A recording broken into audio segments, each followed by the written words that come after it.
target we've uncovered since Bin Laden. 22 years we've been trying to get this guy. Ready to do my job, man? If your cover is blown, there is no saving you. You up for playing outside the lines? Is that your lioness right there? That is the lioness.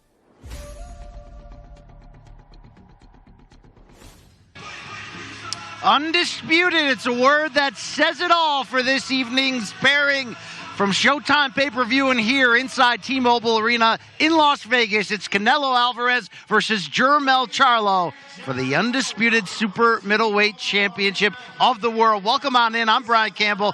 This is Luke Thomas. We are the co-hosts of Showtime Digital's award-winning combat sports series, Morning Combat, and your hosts for the Showtime pay-per-view countdown coming your way. We're going to set the stage for tonight's main event. We've got 3 exciting preliminary bouts to check out featuring former champions, contenders on the rise. But Luke Thomas, they came to Las Vegas for a reason, and that's to see history. The first time in the 4-belt era, 2 defending male undisputed champions are going to face off. Boy, am I fired up. Super fired up. And after attending the weigh-ins yesterday, I wanted to see just exactly how much of the crowd here was pro Canelo. And the answer is basically all of it. All of it. I mean, it's interesting that the Charlo brothers are Lions only because they're going into the Lions' den here, so to speak, by being so outnumbered in terms of the support, the atmosphere. This is really the Canelo Alvarez party that Charlo has been invited to. How he handles that, among a series of other very interesting questions on the boxing side, make tonight must-see. We have a lot of questions that only both fighters can answer inside the ring, and what will be the main event of an action-packed 4-fight pay-per-view card that begins this evening, 8 p.m. Eastern Time, 5 p.m. Pacific, only on Showtime pay-per-view. And if you haven't done it yet, how about you go to showtime.com/PPV right now. Set your order. When we say explosive undercard, how about Jesus Ramos Jr. versus Erickson Lubin in the co-feature? How about Mario Barrios and Yordanis Ugas for the interim WBC welterweight title? And, of course, 20-year-old Elijah Garcia kicking it off in a tough matchup against Armando Resendiz. But there's a lot of questions. Canelo's age and mileage, even though Charlo's the fighter that's 2 months older. The leap in weight for Charlo, which will be 2 divisions, the 16-month layoff. Both fighters coming off of hand surgeries. We're going to have a lot to get to, and we'll continue doing it. But for now, let's go to the ring for our first in a trio of featured preliminary bouts here inside the T-Mobile Arena in Las Vegas. And as you look at it, referee Tony Weeks in the center, ready to get us kicked off. And Luke Thomas, we mentioned big names tonight. There's one of them right there, the former light heavyweight world champion Alexander Gvozdyk in the blue gloves, taking on Brazil's Isaac Rodrigues. Is it Gvozdyk? Gvozdyk, yes. Gvozdyk, okay. Yeah, there you go. I can never get a clear sense of the pronunciation. It changes over time.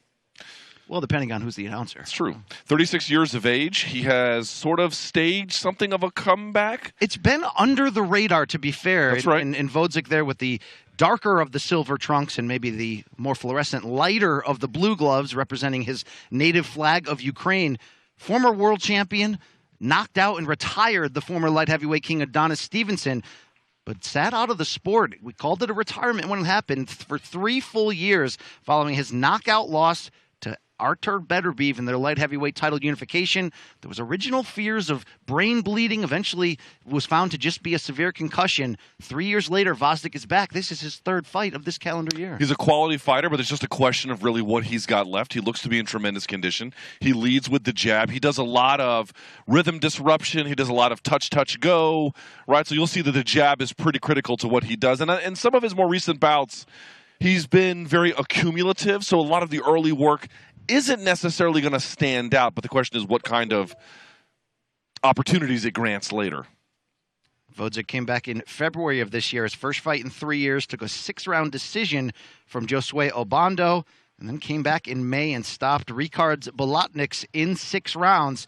Been a little bit of a slow start on the comeback, as you mentioned, but trying to see at 36 whether the nail still hits hard, still lands, can make a difference here in this 175-pound division. Sometimes get a little crossed over doing some MMA coverage there. No doubt about it. So as you can see here from Gvozdyk, planting the jab a little bit, sometimes doubling it up, as you can see right there. Got a rear hand parry out of Rodrigues. By the way, he's Brazilian, so that first R is going to be pronounced like an H, we think. We don't really do linguistic lessons here, but that's a heck of a... Every MMA fighter we've ever covered who was from Brazil, who had a R in the first letter of his last name, it's always been pronounced as an H. So this would be Rodrigues here. So they're big fans of the classic action movie RoboCop?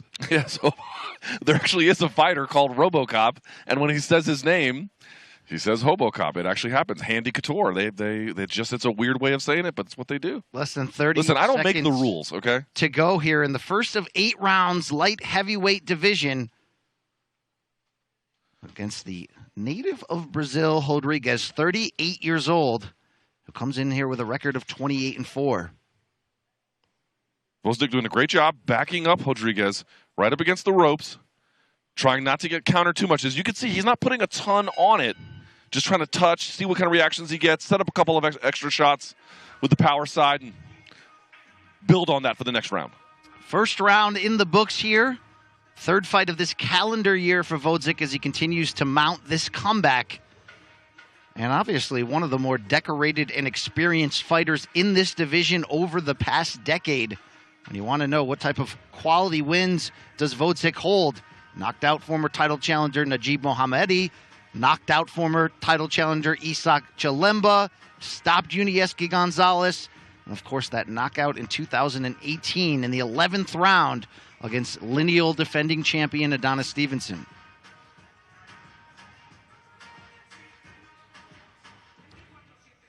You can see the DJ inside of T-Mobile Arena is using your playlist here. He's a big Daddy Yankee fan. You know, honestly, who isn't? Who isn't? In my household, we would pronounce that Daddy Janky. Yeah, so, that is also fair, depending on where you're from. Round 2 begins. You see the veteran Tony Weeks on the job here. And Luke, you're a noted tattoo critic in our circles here in our Morning Combat, our boxing and MMA recap, preview, interview. I mean, just cavalcade the show that we mount here. But what do you think of the tattoo on the back and left arm of Rodrigues? I'm not getting a great look at it. From what I can tell, I would not describe that as a personal favorite. I think it's probably the best way I can put that. Looks pretty menacing, though, just the same. If that's what you want out of it, yes. Mm-hmm. Well, what I want out of Gvozdyk early is what he's giving, the consistent jab. Looking to set up the right hand. Down goes Rodrigues here in round 2. It looked just like a 1-1-2. I need to see the replay. Yeah, and that'll do it. Referee Tony Weeks has seen enough, staring into the eyes of Rodrigues, and the comeback for former world champion Alexander Gvozdyk continues. 3 wins this calendar year. Yeah, he is mounting a very respectable return. Obviously, these are fights that he is expected to win, but he's doing great work. There is the double jab, right hand right behind it, sat him down because he was moving into it while Gvozdyk was moving into the punch himself, stepping into it, stepping through. Of course, that maximizes the potential damage. It sits Rodrigues down. He beats the count, but the referee didn't like what he saw. By the way, we should note, Gvozdyk, 36 years old, Rodrigues, 38. Absolutely. A short, slicing right hand, and it was interesting. Gvozdyk had been very calm in the opening round, just looking to draw the distance in, use that jab. That was maybe one of the first right hands he committed to. It was short. It was piercing. It was enough to get 38-year-old Isak Rodrigues out of there. And you look at Gvozdyk starting to put some things back together here. An interesting comeback story for someone who's been at a very high level, comes from that golden era of Ukraine amateur boxing when we're talking about Vasily Lomachenko, Alexander Usyk, and many others. Looks good here. It's been a little bit of a slow start on this comeback on this calendar year. This obviously was the type of fight we thought Gvozdyk could look well in. He looked spectacular. He looked pretty great. Again, was it the toughest test he's ever had? Probably not. But what we're trying to see is what he can show us. What tools does he have? And this was a short showing, but I like, again, he is active. He got to work. He looks to be physically in great condition. Didn't take a lot of punches, although some of the jabbing at the same angle, not getting his head off the center line, something to pay attention to. But in general, BC, putting together volume, setting things up, closing the distance with the double jab, firing the right hand, using the guy's defensive preferences against him because he was using their rear hand parry to get around that. But obviously with the double jabbing, great job. Did what he was supposed to.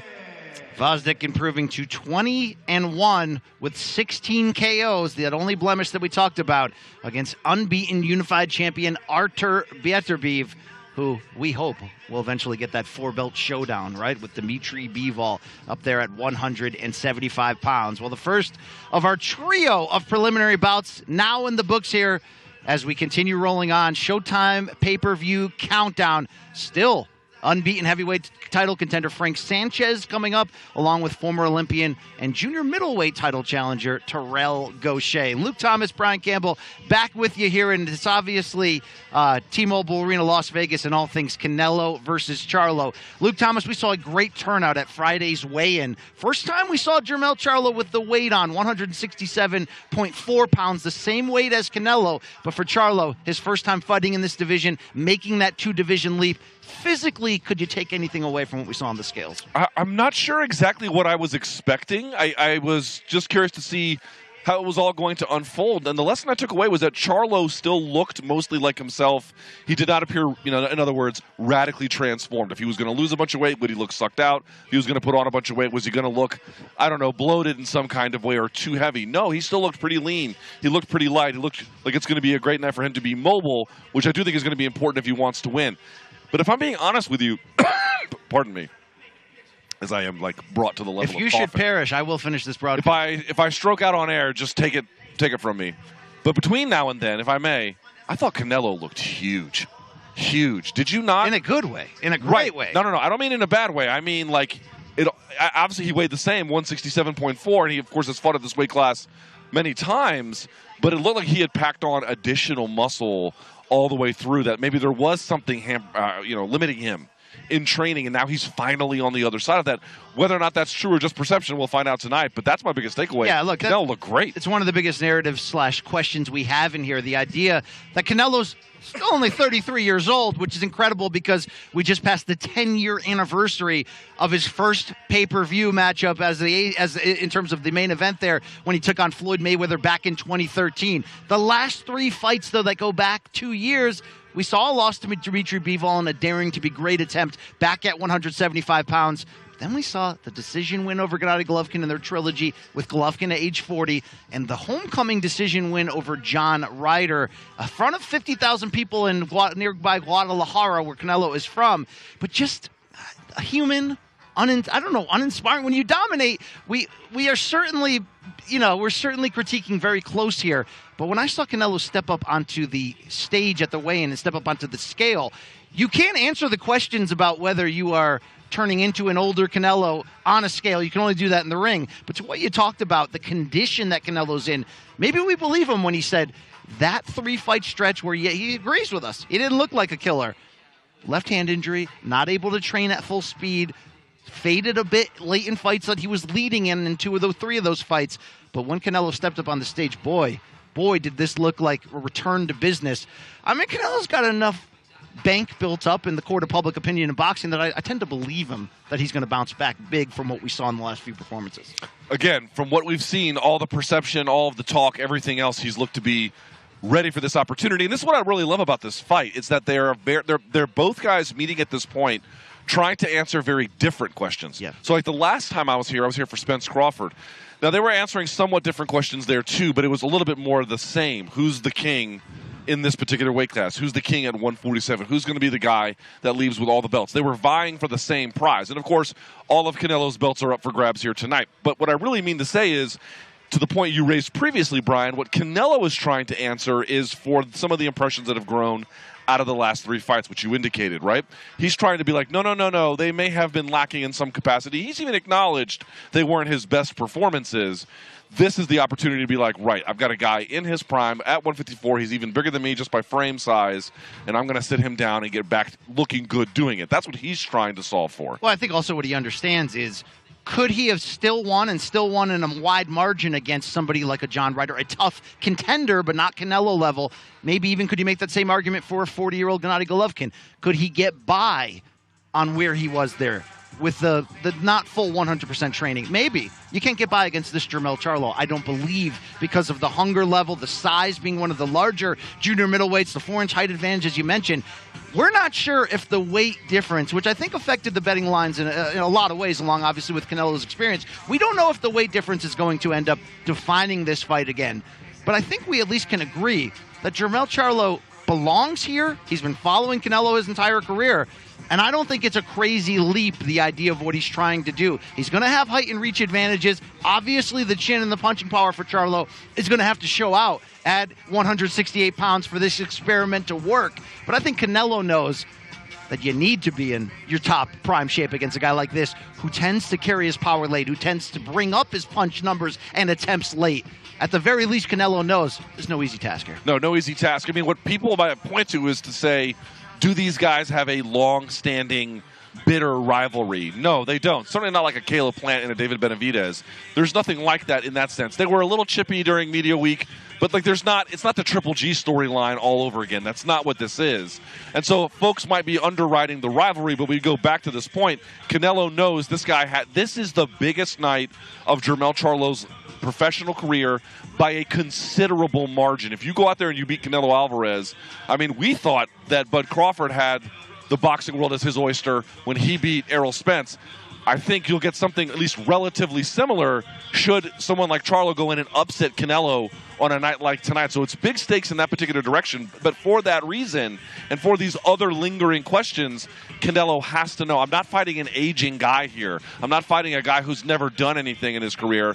I'm fighting a guy who's, at least in theory, smaller and hasn't been on these kinds of bright lights as many times, but is undisputed at 154, packs a monster left hook, has a fantastic 1-2, and does a lot of winning in order to propel himself to this kind of position. And Jermell Charlo has headlined his own pay-per-view before alongside his brother there in separate fights. We were part of that broadcast. The scale of events that Canelo's been a part of. As Canelo said himself many times this week, it is different when you step into the ring with me. We always say it's difficult or darn near impossible to get a decision against Canelo Alvarez, particularly here in Las Vegas. It's not just a popularity thing. It's more of the idea of he's such an efficient, heavy counterpuncher. Two people have done it, though, obviously. Floyd Mayweather 10 years ago, and as we talked about, Dimitri Bivol more than a year and a half ago in their light heavyweight title bout. Can Charlo do that? That's the big question here. Same question as well. Can his power carry up? Let's stay right there. Jermell Charlo has one of the best left hooks in this entire game. I know Derek James, Charlo's trainer, told me himself, we're looking at this as a 154-pound fight. Canelo's not that big to begin with. He is girth. He is thick. Do you think Charlo can carry his power up to the level where he can actually dissuade Canelo? He better is the answer, right? He better. I mean, just realistically, it's one of the most important questions in the fight. And you don't, if he's so foolish to dismiss Charlo, but he's going to have to prove it. Like, you know, we've seen Canelo hit with big punches by big punchers in every different kind of stage of the fight, including Bivol, who was teeing off on him at times in combination. That's a big 175-pounder, and Canelo just kind of ate it. He's taken every big punch that Triple G had to offer and just kind of ate it. It's like, if Bivol and Triple G can't sit him down, why would you imagine Jermell Charlo could? But this is the thing. Canelo is trying to answer questions about his age. And you are right. He is a dynamite left hooker, Jermell Charlo. And the key might be maybe he's not going to have to punch as hard as those guys, and that's not on the table. But can he do that? Can he score enough of that efficiently and effectively? Can that be a consistent weapon? Because here's what I do know. BC, if he can land that consistently, he will win this fight.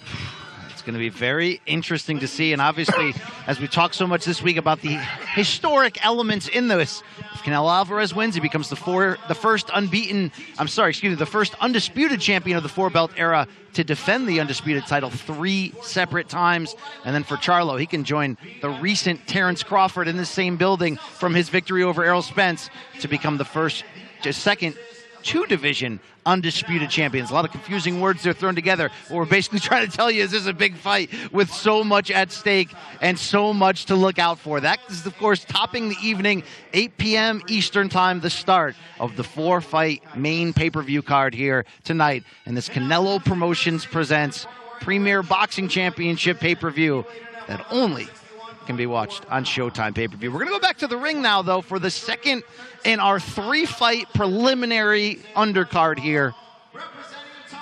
And we're talking about Terrell Gausha, back at it, 36 years old, former title challenger at 154 pounds, and just a consistent, tough out. Tim Tszyu knows that also well. Early in their fight. Before Tszyu rallied back, won a decision, but Gausha gets back into the ring here. Can he still lend his name to be a problem at 154 pounds? The 2008 Olympian at the tail end here of his pro career, but as he's shown of late, still a tough out. We're going to see him, of course, in here over an 8-round bout, middleweight division in key Andre Leatherwood, who has no lack of experience against top-level competition himself. Nearly 35. He's 34 years and 11 months, 2 weeks, 5 days as of today. Wow, that is some deep dive information. In case you need all the math, he's basically 35. Love this early start, being an East Coast guy, that we're going to get the pay-per-view going at. People have no idea. People have no idea. It must be nice out here on the left coast. You know, wake up to the NFL. It's the best time. It's the best, I would say, time zone for watching sports. No question about it. Round 1, middleweight division. Terrell Gausha in the dark gloves, black trunks with the red striping. Is that the word, Luke? The red... Yeah, something like that. All right, we'll reinvent the word. Leatherwood has the Shazam lightning bolt. I'm sure that's not an accurate recitation of what it actually is, but it certainly appears to be that. 36 years old, we mentioned Gausha, a native of Cleveland, Ohio, now fights out of Encino, California. Keandre is an interesting guy, Keandre Leatherwood. So basically he's been doing nothing but exhibition boxing, the tag team or the team boxing. Team Combat League. Team Combat League. So he hasn't had a bout that wasn't that since 2022 May when he fought Dionisio Miranda. He won that, but before that, he had 4 boxing bouts in a row that he lost, including to Andy Lee and some other folks you may have heard of as well. So still a lot to prove at 34, almost 35 years of age. Yeah, along with Lee, he's been in the ring against names we know like Steve Rolls, Caleb Truax, Hugo Centeno Jr., John Jackson. But can he pull the upset here against the very respected veteran in Gausha? Good counterpuncher, has a very good amateur background, a former Olympian, just has been unable to get over that hill as a professional, despite taking part in some very memorable fights along the way. Did fight for a world title one time, coming up short against Erislandy Lara back in 2017, that for the WBA strap. Yeah, I mean, he's got 3 losses on his record. Tim Tszyu, Erickson Lubin, and Erislandy Lara. Not bad. I mean, you know, he's not losing to chumps. Last time we saw Gausha was March of this calendar year, stopping Brandon Lynch in round 9. Lynch coming in with a 12-1-1 record. Slow start here. Aggressive exchange from Leatherwood, but Gausha covering up well. Oh, beautiful right hand. He goes to the body, and then one more time, BC, he went back to the body with that jab and then came over the top with the right. Great read by Terrell Gausha. Sometimes Gausha, the reputation is that he can be too selective, that he doesn't throw enough. He certainly, back in 2021, turned that reputation around when he walked through Jamonte Clark in 2 rounds. It teased the idea that maybe we'll see a little bit more bolder version of Gausha, and I think he brought that spirit into the Tim Tszyu fight. Time is of the essence. I mean, here he is on the prelim card. Everyone has a great deal of respect for him, and he obviously is a very talented fighter, but he's 36. If you're going to make some noise, if you're going to get back to a world title fight or something approximating it, you got to get moving with big, strong, standout performances. Final seconds of round 1, that right cross from Gausha being the lone highlight here, and another one just before the bell. First of 8 rounds here in the middleweight division. Yeah, he's got his opponent just kind of anticipating and watching and not really in a position to make an accurate read about what he's looking at. Here he is. He tries. You see that he does the lead hand parry, which brings his shot down, and so he comes over the top with the right hand afterwards. Great work from Terrell Gausha. Stuff there in round 1. See the renowned trainer Manny Robles in the corner of Gausha.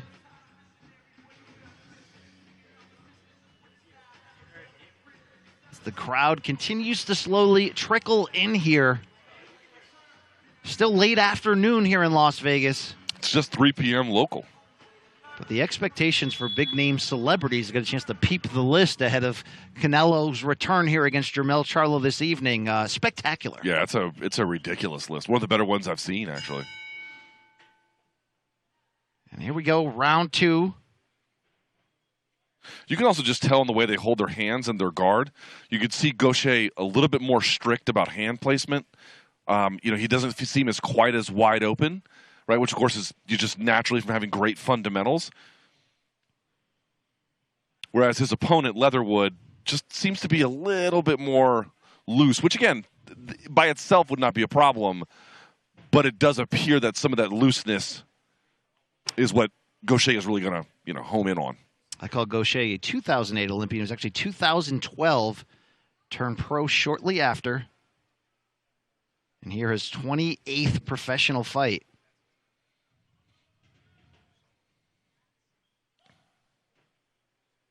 Leatherwood wearing the kind of trunks, Luke, that are meant to show off the colorful under trunks below that. Is there a proper word for that? Not one I'm aware of. Mm-hmm.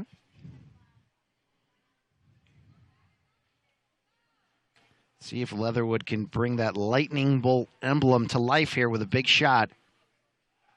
You saw Gausha feinted like he was going to go to a jab to the body, and Leatherwood did bring his hand down, but also moved out of the way. It's a good job by him, not giving up the same punch numerous times. That always kills me when that happens, when it's the same punch that they go back to over and over and over. Can become very predictable. Gausha, though, doing a very good job reading that right hand and getting away from it from Leatherwood. Yeah, he's putting pressure, drawing out reactions. You can see he's just kind of catching and rolling with everything. He's going to wait to get more of that, get out of the way, depending on what version it is, and then connect on him. So this kind of response from Leatherwood would only serve Gausha's interests. Gausha, very calculated, takes his time. Always seems like the goal is to find an opening for that short, hard right hand cross. Tends to become Gausha's money punch.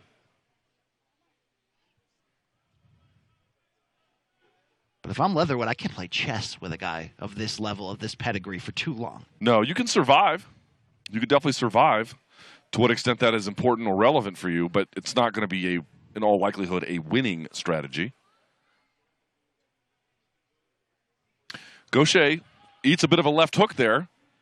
First punch of serious note landed for Leatherwood to definitely get the attention of Gausha. Good right to the body from Keandre. And here comes Leatherwood putting a little bit of pressure himself now.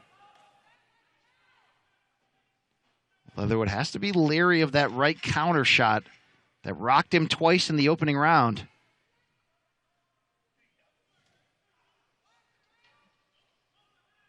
But with such a low output here in round 2, you wonder if Leatherwood could have stolen the frame with that one good shot with the left hand. So interesting start to this middleweight bout. Of course, Gausha, well known for his work in the 154-pound division. And there's another look at that right cross from Gausha. And the overhead look. Would love to get a chance to see that left hand a second time from Leatherwood. As you see his corner passing down instructions.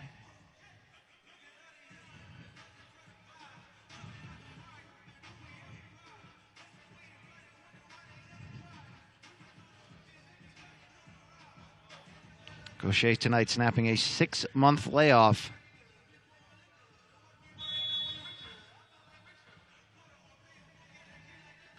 A little less frantic in the corner of Gausha. Not a substantial difference, but one just the same. Round 3 of a scheduled 8, 160-pound division. You can see the confidence of Leatherwood growing after that second round. Very active early with the jab. They're just outside mid-range, each of them. And Gausha is just waiting for some kind of clear opportunity when Leatherwood goes to find the counter.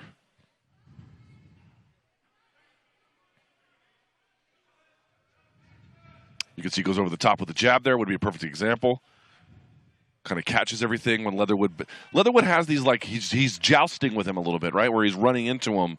But for the most part, Gausha can kind of just roll and cover. Leatherwood entering, having lost 3 of his last 5, 5 of 9 overall. But a name we see a lot, brings tough rounds to tough opponents. Good right hand. Good right hand from Gausha again, over the top of the jab of Leatherwood. And there it is again.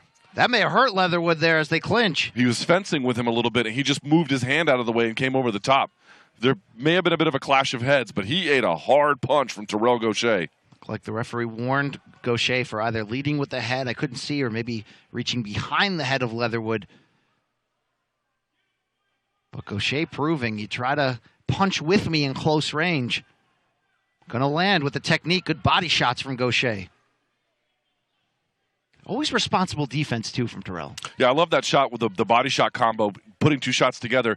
But everything he's been showing has been linear up the middle, so he got his hands and elbows to get closer together, which, of course, exposes more of the midside. So he hit him with 2 rib roasters as a consequence. Terrell Gausha, crafty boxer. You could tell he's reading, making adjustments, thinking through the problem. That's what you want. Good anticipatory jab there from Terrell Gausha as well. Forced Leatherwood to reset, and he walks right into a second one. Splits his timing perfectly. Gausha starting to get a little bit more aggressive here. At the very least, these shots inside have taken away the jab of Leatherwood, although he lands a right hand partially over the top.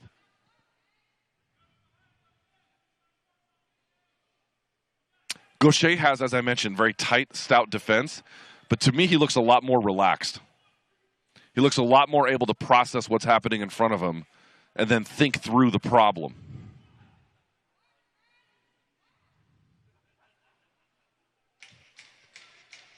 Final 10 seconds of round 3. It's been a good round for Terrell Gausha. Really breaking through with some of his offense in a much more consistent manner. And we talked about it just a minute ago, getting back to the same punch, working again and again. You got that here. Let's take a look back at some of the action of round 3. Beautiful right hand. And he followed us up with another one there as Leatherwood tries to initiate the clinch. It's the same punch he landed in round 1. Can't take too many of those clean if you're Keandre Leatherwood. Sure, that's a big part of the advice there in the corner here after round 3. If you try to fight Gausha on his terms and you can't match his timing, right, technique, and defense, you could end up having a problem here.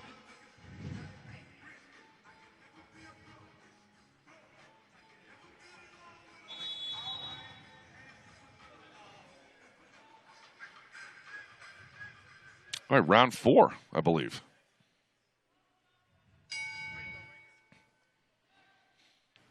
Round 4 of a scheduled 8 middleweight division. See what type of answers Keandre Leatherwood has. He touches the body early on.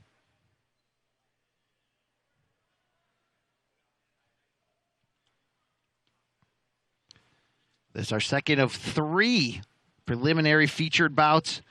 We're closed with a 10-round heavyweight tilt as unbeaten Frank Sanchez welcomes Scott Alexander a little later on. Loving this feint game to draw out reactions by Gausha. Foot feinting, shoulder feinting. And you can see he's trying to go right back to that right hand, BC. Good defense, too, from Gausha. Leatherwood's combination not getting through the guard. If you have great defense and great timing, you can work at a close range. It's up to Leatherwood to make Gausha pay. You can also see Gausha kind of leaning in, presenting false targets, trying to get out of the way, or leaning in and then using that to set up a jab to the body because he's already closer to that position. Look at that, great jab, and then going right down to the body, getting out of the way of the hook. See, this is what Gausha wants. Now here comes Leatherwood, opening up much more, Not being reckless per se, but sufficiently reverential, I don't know. Good right hand from Leatherwood along the ropes after a body shot. He does get through, so that's, again, it's some decent work for him. But I feel like these are the kinds of openings that Gausha has, up to this point, kind of feasted on. Leatherwood does have to be careful to trade with Gausha on the inside. The tighter, shorter hook is certainly going to land first.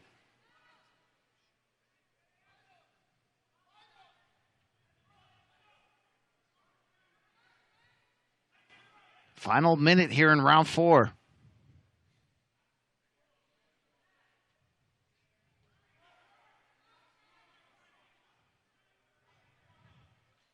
The referee's wearing latex gloves, BC. For safety purposes. Well, you know, the other ones are cochino, but he got it right. I don't understand what that means. Dirty.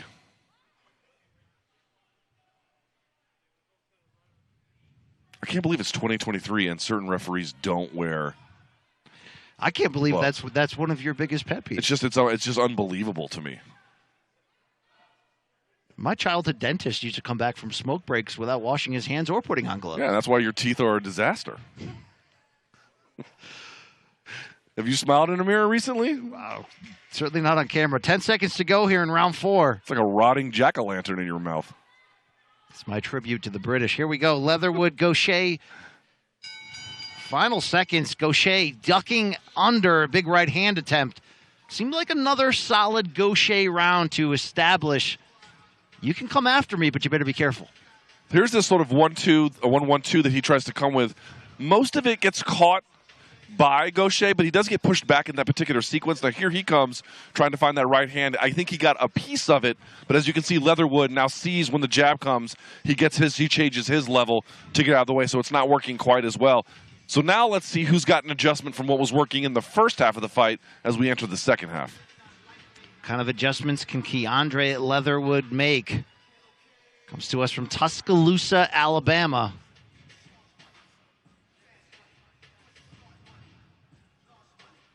There's the corner of Team Gausha.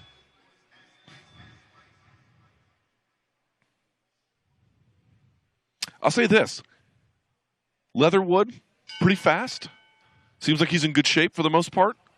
Just seems like there's a level of refined skill where Gausha has a clear and observable advantage. Which would make sense, right? One was an Olympian, one wasn't. For sure, and Gausha doing a good job setting traps as well. What can Leatherwood do here to try to flip the script a bit? I'd like to see him a little more active on the inside when they clinch. This is a referee who's going to let them fight. Yeah, and listen, Gausha I think, wants Leatherwood to open up a little bit, but only in certain conditions, where if I'm Leatherwood, pushing him back, getting to the inside, working in these kinds of spaces, making it rough.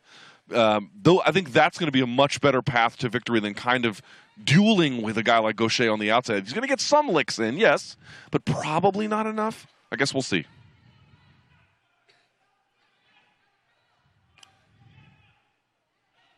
Gausha on the offensive, forcing the clinch here. Warning from the referee due to head contact in close.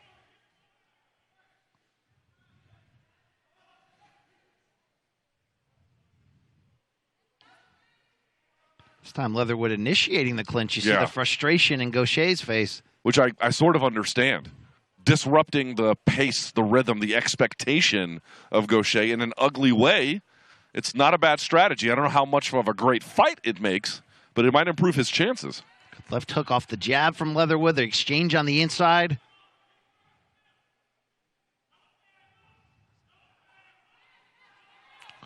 Good attempt at a left hook. Gausha read it coming and had his hand up the whole time. Better head movement here from Leatherwood this round, too. Yeah. And better anticipation of what Gausha has, right? Really changing his level, getting out of the way. And it's really kind of frustrating, Gausha. He can't put the offense together the same way. Now, he's still doing quite well, but it changes things a little bit. Lead right hand there from Leatherwood gave Gausha a bit of pause. They clinch once again. Gausha's got that inside frame. I'd like to see him clinch break. Neither one really committing to body shots when they're locked in.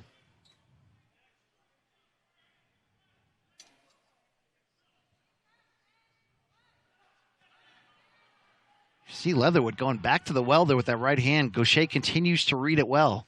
Gausha very defensive this round.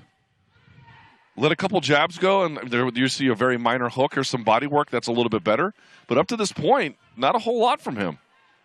Gausha touching him on the inside, but really allowing Leatherwood for the most part to take the lead, although it's heating up a bit here in the final 20 seconds. Double left hook there from Gausha.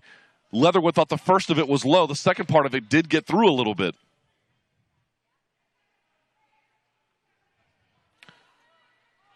That was better from Gausha. Inside frame, pushed off, and got one of the strikes on the way out. Him initiating and then controlling the terms of the clinch and how long it is and disrupting what Leatherwood's trying to do, I think is actually a better strategy from Gausha. Largely round 5 boxed on even terms, it seemed, though. Leatherwood's having his moment. So there you can see he tries to slip off the side, and there comes that left hook to the body, which is very, very common. If you miss on the right, you're already in that position to throw the left to the body against someone with the same side stance like that. Although I got to say, BC, some of those shots were a little low. They were. Right? Getting back to the whole Usyk and Dubois controversy. Depends. We going by the navel or the top of the belt? I don't know. I don't know what the referee instructions were in this contest, which apparently is quite relevant.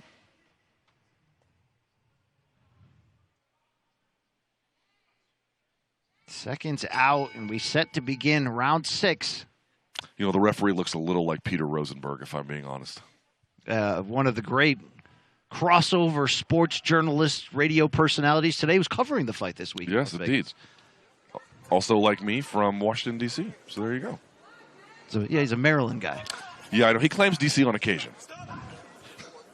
You know, we have to kind of just accept that the folks from Montgomery County, they like us a lot. Is this like when Ariel Helwani claimed the Raptors that time? Similar, yes. Right, yes, indeed, similar.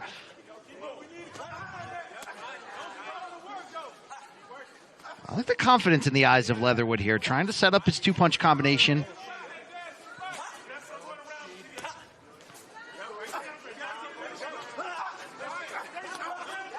Oh, right hand sneaks through. Although it was a little bit of a trip. Their feet got tied up. But Gausha did make contact. Got to say, also, I'm loving the Leatherwood uppercut through the middle when they close distance on each other. He's been trying to sneak that in steadily throughout. But as we mentioned, Gausha always very responsible with that high defensive guard. It does leave his body open, though, and Leatherwood really not taking that bait. A little too far away to make great contact with the body without giving up the headshot, which he was doing earlier in the fight. And here's a great situation, BC, where you can see Leatherwood not really able to get through Gausha's guard. Why not attempt some guard manipulation, Dutch hand traps? You can peel the guard, do something with it. It's interesting. Jermell Charlo and Errol Spence, both trained by the great Derek James. For Errol Spence, you can tell it's very much just his own style. He does a ton of guard manipulation. Sure. He will hold and hand trap and any number of things. Jermell Charlo doesn't really do a lot of that. So obviously Derek James lets guys pick what they want. In a situation like this where you're having trouble breaking through with a guy, but he's inherently defensive, as you can see right there, even after the pivot, hey, let's get some guard manipulation going on. Let's get him to start thinking about that. I happened to talk to Derek James last week, and one thing he talked about in taking over the reins when Jermell Charlo left Ronnie Shields to join James's camp in 2015, he said, I don't want to change him, but I wanted to focus on the things he does well, his strengths, and increase them. And the knockout streak that Jermell Charlo went on in his first 4 fights with Derek James seemed to show you some of that change that has carried him through a very successful career. And that knockout of Brian Castano 16 months ago put Jermell Charlo on another level.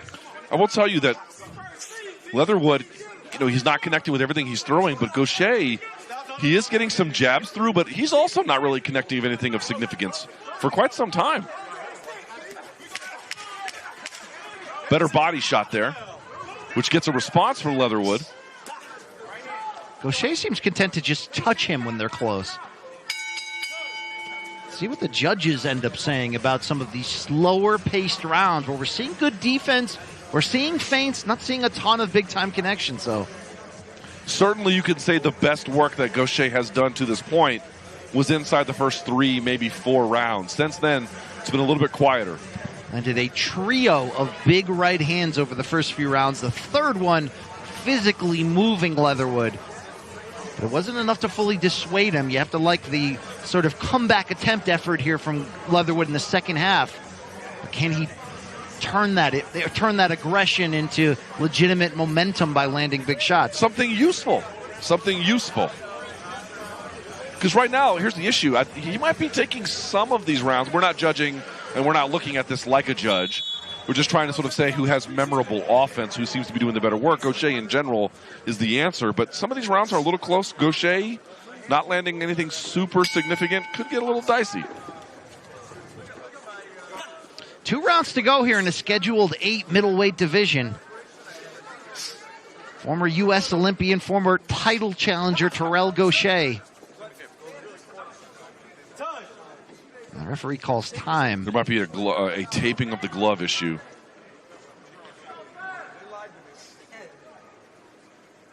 You see Leatherwood's corner grabbing the tape, reapplying. You don't want any excess tape hanging down, getting into the eye area.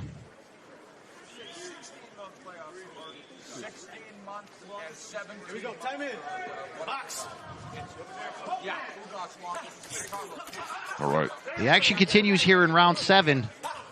Really, the onus is here on Leatherwood to try to break this fight open. Good body shot, a lot of aggression with that jab.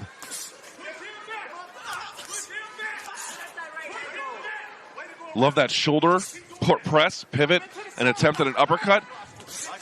Ooh, he almost got countered for it there. You saw the same kind of high elbow block to get the uppercut.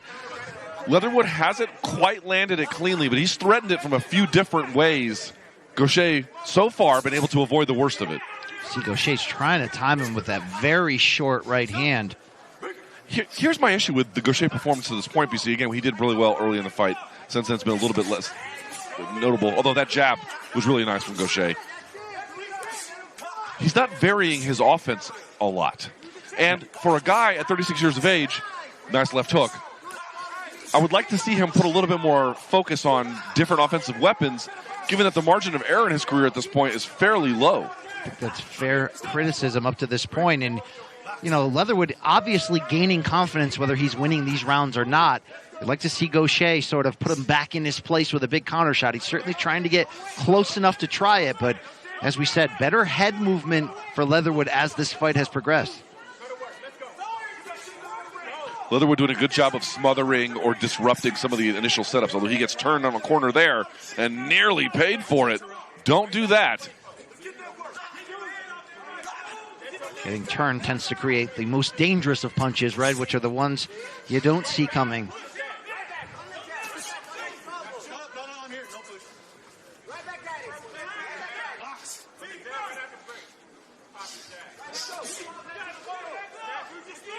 Gausha seems a bit hesitant to take the lead with the jab. Yes. Prefers to be the counterpuncher in this pairing. Great jab from Leatherwood. Those are 2 good shots there, a right hand and a left. For Gausha, they popped the head back of Leatherwood. No setup on those, but yet enough in terms great of timing. Yeah. Timing, perfect placement to snap the head back. Also, as you can see, at times Gausha gets a little bit more bladed, but then when he gets a little bit more square with his shoulders, it can be hard to tell which shoulder is going to have the punch coming from it. So he switched it up and went cross, then jab. 10 seconds to go in round 7.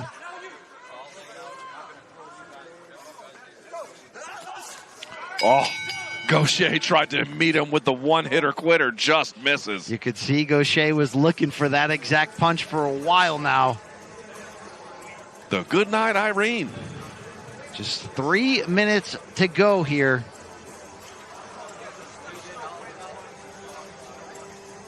As we look back at round 7. Great, nice, beautiful combo. Not a ton of power on those shots. Not a ton, but a clean landing and just misses with the overhand right. But the first one, the jab and then the right hand, that's been one of the better combos. Again, not as much in use in the later part of this fight as it was early. Still, nevertheless, one of the better things he's thrown this entire contest. Great work from Terrell Gausha.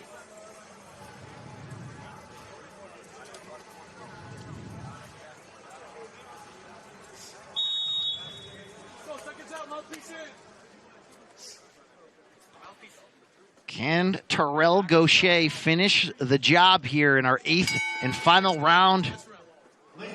Or has Keandre Leatherwood done more than maybe we've noticed in some of these slow-paced rounds? Has he done enough in this second half? He certainly can use a big final round here. You mentioned that margin of error being so close on many of Gausha's blemishes. Don't forget that tough 12-round draw with Austin Trout a few years back. You wonder if it's just being a little bit busier each round. Could that be enough to get the hand raised in some of these close efforts? It's a question of what the incentives do to you. So a lot of folks like us are like, oh, well, the incentives to not lose are high. You're going to want to open up your offense. But Gausha might see it quite the opposite, which is I cannot risk defeat, so therefore I'm going to have a somewhat more conservative game plan or approach or shot selection than normal. So when you've got defense like that, you can understand that thought process. He has great defense. And to that point, you know, obviously Leatherwood has had some moments in this fight. He is a professional as well, but Gausha's strong defense throughout the course of this contest. We'll see if it's enough defense to win, because his offense has been good at times, but not particularly consistent.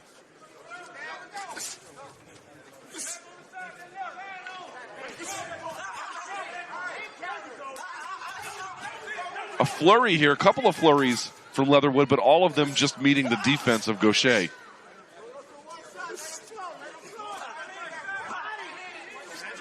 There's that inside frame. Midway point of the final round here.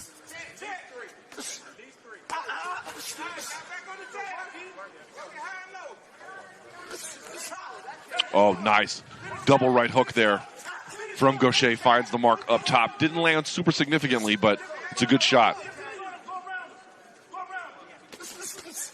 Who can change the momentum of this fight?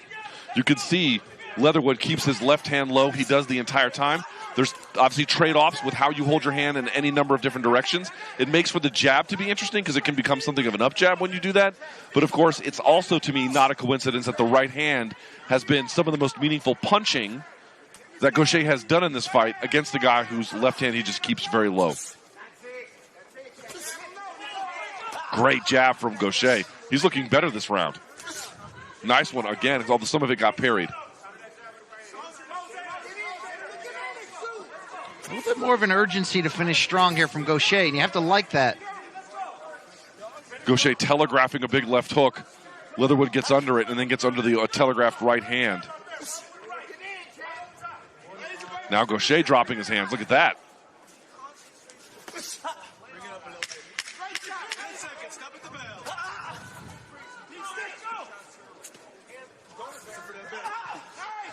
Gausha looking to extend the win streak since the loss to Tim Tszyu.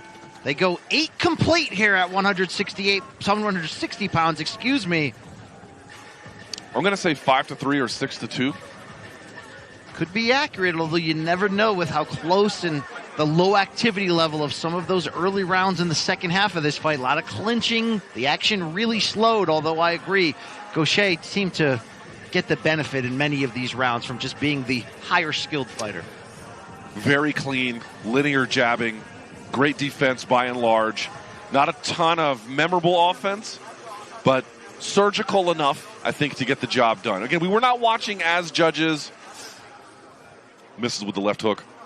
Seemed to catch the top of Leatherwood's head there, and there's a right cross. That has been the money punch for Gausha throughout this Jab fight. to the body, then over the top with the right typically is the setup, although not every time. But it was his best punch by far. Here it is again. You can see he keeps that linear inside space. And there's that left hook we talked about before off the right hand from the double jab. Great timing. Caught him, again, half beat. You don't catch him on the beat, BC. You catch him, here we go, ready? Between, just like that. Great job. It's a very green suit. The decision from Miguel Flores.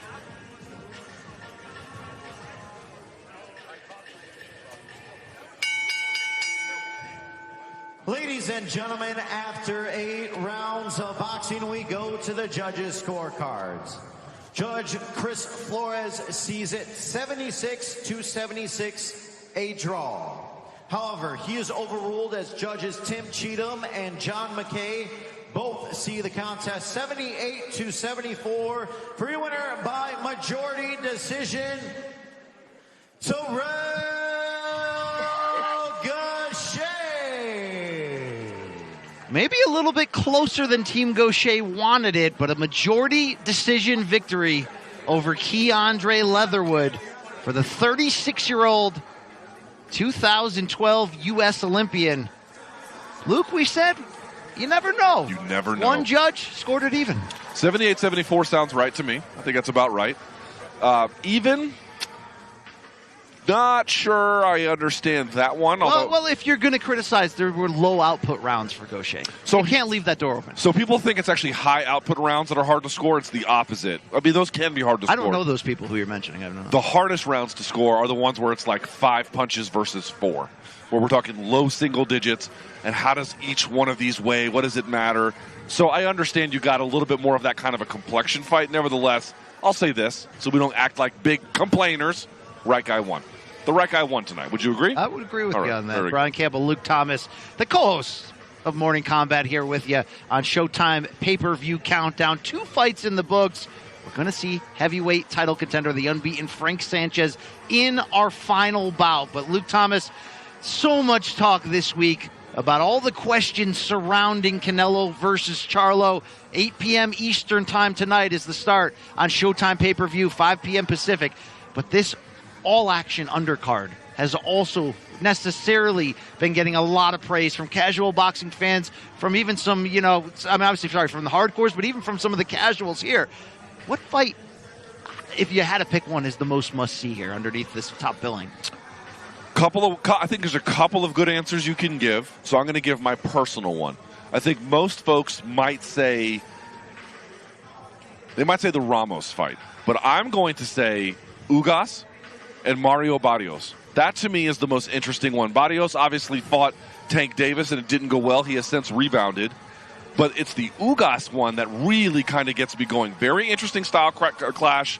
This kind of bit more open Mexican style, which isn't even a fair description of Barrios. But obviously, Ugas has a very sort of Cuban, being a Cuban national, has a very, amateur style defined kind of approach to the fight. But the bigger question, BC, is what's up with that eye? The eye against Errol Spence was badly damaged. And a buddy of mine interviewed Ugas maybe 6 months after that fight in Miami, Florida, and said you could still see how the eye was red. Now, we saw him at the MGM this week. He looked to be 100%, looked to be great, and I'm sure the commission took a look at this. I'm just saying, for competitive purposes, what will it mean for Ugas's eye, whatever condition it's in? If he really is fully recovered and age hasn't limited him too much, I think the stout defense and the clever counter-striking of a guy like Ugas is going to give Barrios problems. However, if that eye is diminished, by the way, that was a beating. Ugas is 37 years old. 37 years old. And by the way, that fight was brutal in general, not just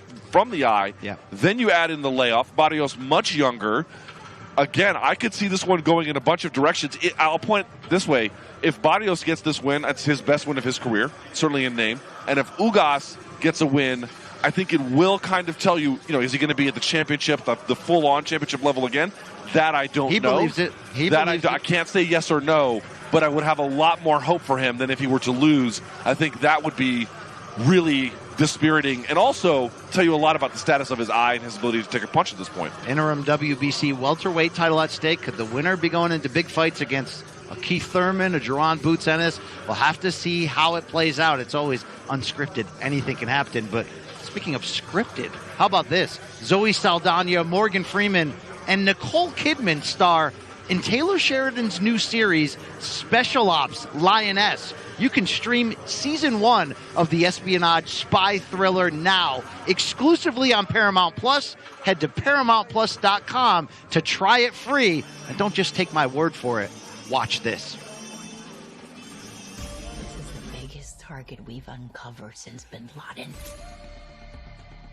22 years we've been trying to get this guy. Ready to do my job, ma'am?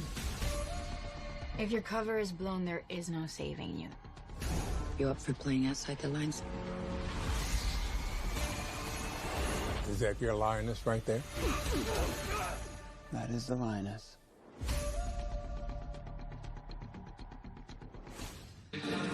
I didn't know how to bring Special Ops Lioness into Lions Only as a transition, but back to the Canelo versus Charlo pay-per-view loaded undercard. Luke likes that Ugas versus Barrios potential thriller. I don't think you can look any further than that co-feature when we're looking at the 154-pound division, the same one where Jermell Charlo is still king, your undisputed champion, although Tim Tszyu coming on, and technically Tim Tszyu will be the WBO champion tonight when Charlo is stripped after stepping into the ring. You also have the potential of Spence and Crawford moving up. Who knows? So much talent in and around the extended welterweight plus area, if you want to extend it, now that we're seeing so many fighters cross divisions for the potential of big super fights. But this co-feature tonight, unbeaten 22-year-old southpaw Jesus Ramos Jr. taking on the wily veteran. I can't believe I'm calling him a veteran now, because I remember when he first turned pro as a teenager right out of high school, and that's the Hammer, Erickson Lubin. And Luke Thomas, it's hard not to mention this fight without just expecting it to be a slugfest, because in some ways that's what these guys do. But there's a big push for the winner in terms of future title opportunities. Enormous opportunities, enormous costs, at least on the Erickson Lubin side. Lubin calls himself the Hammer, which I think is a fair nickname, but he only fights hammers, perhaps to his own detriment to a little bit, because this is a high-stakes fight. I'm not going to say that there's no future for him if he can't beat Ramos. Hello, Ramos, very young, very good, but it certainly would be a very big setback after that Fundora fight. By contrast, BC, if Ramos gets the wins, coming off Joey Spencer, and before several fights before that, beating Brian Mendoza, who's going to have another fight, obviously coming up against Tim Tszyu. We'll see how that goes for him, but a big puncher just the same. He is poised to move to the next level. Make no mistake, he got probably the second biggest pop at the weigh-ins outside of Canelo of any fighter there. People have Ramos on their radar. Lubin could take that into overdrive as a worthy adversary if Ramos can get this win. Don't forget, Lubin wants to avenge that knockout loss early in his career in the title fight to Jermell Charlo. And for Ramos, man, there could be a big following behind him, just 22 years old. And speaking of young prospects, don't miss to open the pay-per-view card, 20-year-old middleweight prospect, the unbeaten Elijah Garcia from the greater Phoenix area, taking on a tough out in Armando Resendiz, who just upset Jared Hurd, the former champion, by knockout last time out. We're going to go to the ring now, though. You can hear the words of Miguel Flores over the arena, the announcements for our final of 3 featured preliminary fights here on the Showtime pay-per-view countdown show. And we go to the heavyweight division, scheduled for 10 rounds, and you're looking at him right there. One of the top prospects in the larger heavyweight title picture, 31-year-old Frank Sanchez, 22-0 with 15 KOs, the native of Cuba. And he welcomes Scott Alexander, who's seen ring time with a ton of names you'd know well, a seasoned veteran. But let's see if Sanchez, Luke, can survive and advance potentially into a big opportunity. Now, let me ask you a question, because this is the second preliminary fight that I alone have called about Frank Sanchez since the F.A. Ajagba fight, which happened on a pay-per-view's featured spot. So again, I want to be very clear. Frank Sanchez is a great talent. I'm delighted to call his fight. But for folks who might be wondering, why isn't he taking on necessarily more well-known opposition? What's the best explanation that you might have? It's hard to say. I mean, we saw him in that step-up opportunity there against Ajagba, scored a 10-round show. He looked good. He dropped him. Looked fantastic. Obviously trying to get the right dates and the right opportunities to advance him into his career. It's been somewhat of a slow build, but only 31 years old. We know the old adage about how heavyweights age. See what he does here against the tested Scott Alexander, but I don't know the true answer, but I do know what he's put together in the body of work. He's going to get a phone call soon. I don't know. By the way, I don't know how long this fight is going to go. Frank Sanchez is an excellent fighter. I don't know how else to say it. Obviously, his opponent here, Scott Alexander, is terribly overmatched, which, of course, that's on paper. We'll see in the end what it ends up looking like. And I think, of course, he might put up a better test than some of the folks might imagine. Frank Sanchez will be careful. But I saw him in his last contest, BC, against Daniel Martz. And Frank Sanchez ran over him completely, stopping him at 1:40 into the first round. Couldn't miss. Couldn't miss with anything he was throwing. So when the Cuban Flash is moving downhill on guys, it doesn't take very long. I can say that with confidence. 6'4", that Cuban amateur background, but he also can let his hands go here on a heavyweight level. And he's got great hand speed, great accuracy, great shot selection. Like his ability to make calculated but quick athletic decisions, very, very good for a heavyweight. Very good. Sanchez snapping a 5-month layoff tonight from that first round knockout win last time out. And he does have victories over notable names of heavyweights, not just Ajagba, Maggie Aguilera, Christian Hammer, knocked out Carlos Negron in 2022. Getting the better of Scott Alexander here early on. And as you can see, BC funneling him to his right hand so that he can make him run into his own punches. Oh! He gets drilled with a huge right hand. Alexander putting Sanchez on skates. This is why you don't win fights on paper. Can Alexander continue the offense to force the upset? Sanchez got way too comfortable, and Alexander popped him something good. You never know what can happen in heavyweight boxing. I spoke too soon, did I not? Woo! Coming up on 20 seconds to go, you see Sanchez holding. Certainly got his bell rung in the opening round. And that's the most consequential punch that anyone's landed in this. And I got to tell you, Sanchez might be still hurt.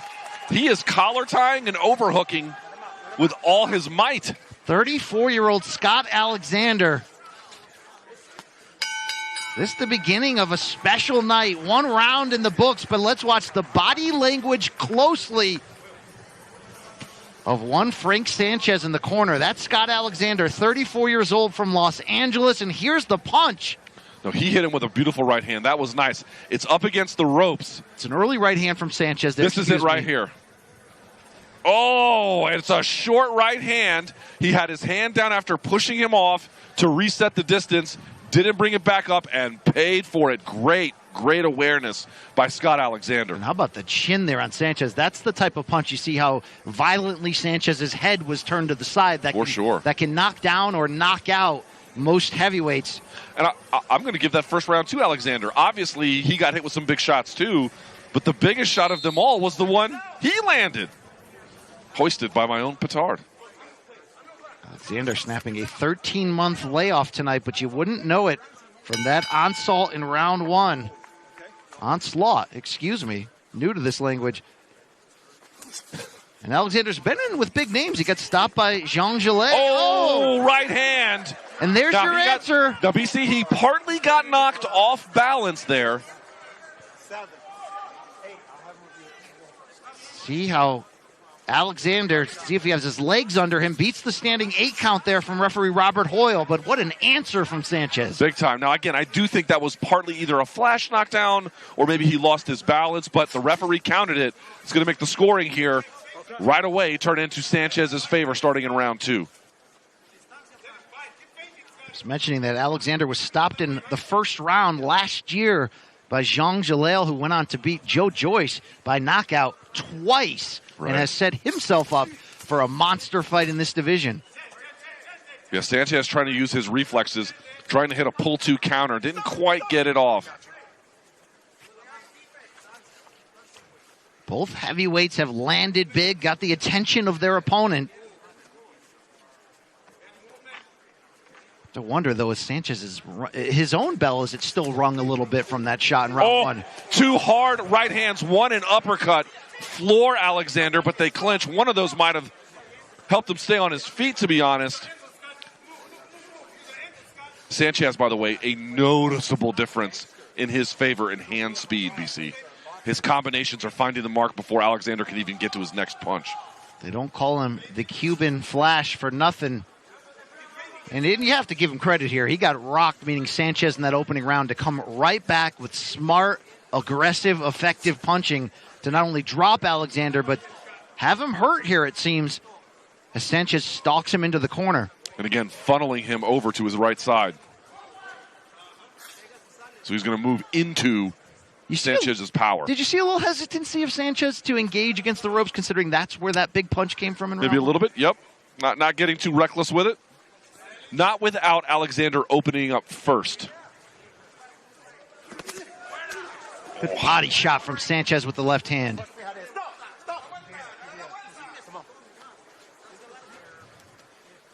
Well, look, we said off the top, is this a setup for Sanchez to roll through and look great and stay busy ahead of a big fight?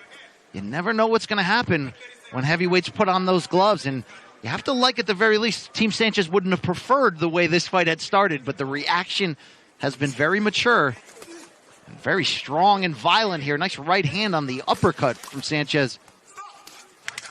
Also, if you're just Team Sanchez, his last fight against Daniel Martz, the one I called, he just didn't even get any work. It was over before it got started. This is him having to do some work. This is him having to problem solve, which will be a good thing to take into whatever opportunity is next. An eventful opening 2 rounds here in this 10-round heavyweight tilt. Let's look back on this round 2 action.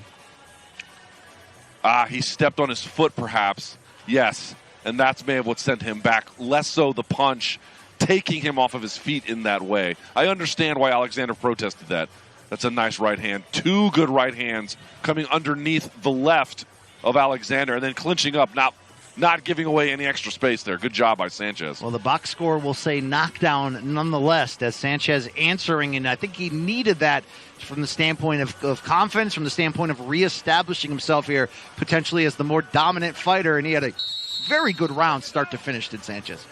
You know, I'm a big believer in instant replay. I don't think combat sports uses it enough. I know different states, different jurisdictions. As long as it's efficient and timing, I mean. You know. There's no reason why that knockdown couldn't have been overruled by an officiating crew watching sidelines. As long as we're not taking 10 minutes out with somebody underneath the towel over a camera, and we're look, boxing, you got to get back into the action here. I've long believed that there should be 2 referees working any particular fight, one in the ring itself, one at the ready on standby at the outside. Wow. Especially for commissions like Nevada that have the money to use these kinds of resources. Obviously, a lot of states are not going to be in that kind of position. Sanchez teeing off along the ropes here against Alexander. Alexander. Kind of holding the head a little bit. Yeah, the referee warns him. You can't do that. Robert Hoyle, a veteran judge and referee here in the state of Nevada. Or Nevada, as the local residents They get bitter when you say Nevada. I'm like, I'm sorry, I'm trying to say your state name fancy. Good right hands from Sanchez. Just teeing off, holding with the left, landing with the right. I'll tell you what, if Alexander doesn't get off the ropes. He might warn him here. He might take a point. So that's 2 warnings now for Sanchez for holding the head. He might get a point taken if he does it again. I was going to say, Alexander does have to be careful. You don't want to linger too long on the ropes, even if you're covering up with punches coming at you.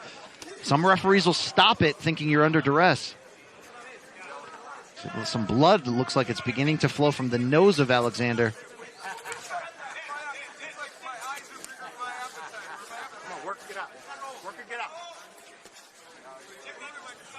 I'll tell you what, Sanchez doesn't seem too bothered by whatever pop Alexander has, despite that big punch in round 1 that woke us all up.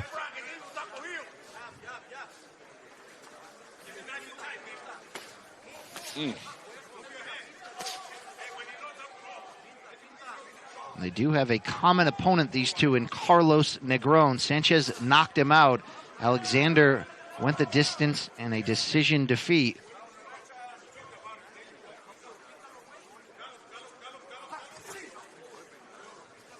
And also, if you're Sanchez, now you're an interesting part in the fight. It's the 3rd round, and your opponent is not exactly trying to win. Not this round, anyway. So they're going to be inherently defensive, something what they might call in soccer parking the bus. Looks like he might be parking the bus a little bit, which means it's going to take Sanchez a little bit of careful application of pressure to find the right opening. Well, to answer your earlier question, in some regard about Frank Sanchez's schedule, he is trained now, of course, by Eddie Reynoso, Team Canelo. He was in training camp with Canelo Alvarez in Lake Tahoe, so you can understand the synergy of him probably just wanting to be on this card in the camp at the same time as the Mexican icon. But Eddie Reynoso, no slouch when we talk about the debate of who are the best coaches in boxing today. Right up there. Maybe he'll win it this next year, maybe he won't, but he's going to be in contention for it for a long time. Ooh. Great jab there from Sanchez right before the final bell. Bloodied the nose of Alexander, did Sanchez there in round 3. As you see Eddie Reynoso there with the back to the camera. Lead trainer of Team Canelo since day 1, since the beginning back in Guadalajara. And we've seen some big names come in and out of that camp in recent years. The Ryan Garcias, the Andy Ruizes, Oscar Valdez.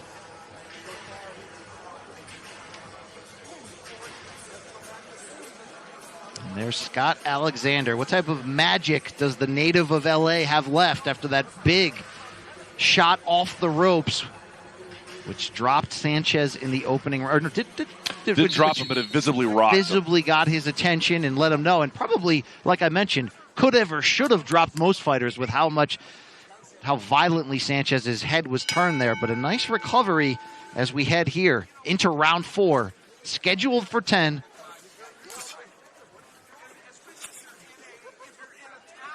I will say, if Alexander doesn't come back with something offensive of note this round, he could spend a lot of this with his back to the ropes. Or just in these clinch positions.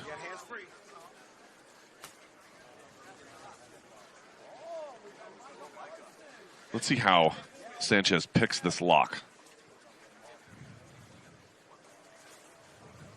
Backing him up. Underhooks the left side. Shallow underhook, so he's not going to turn him. Yep, he's going to elbow block and then there you go.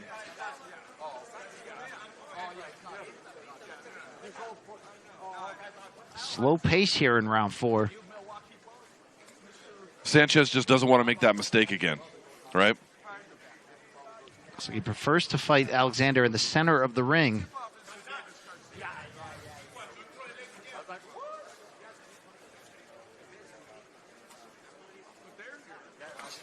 He gets backed up rather easily to the rope line, BC. Now he's in the ring post. Now, that was just about to say, now it's time to go.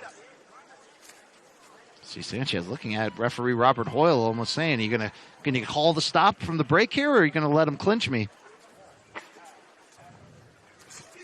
Oh. Sanchez just missing on that counter right hand shot.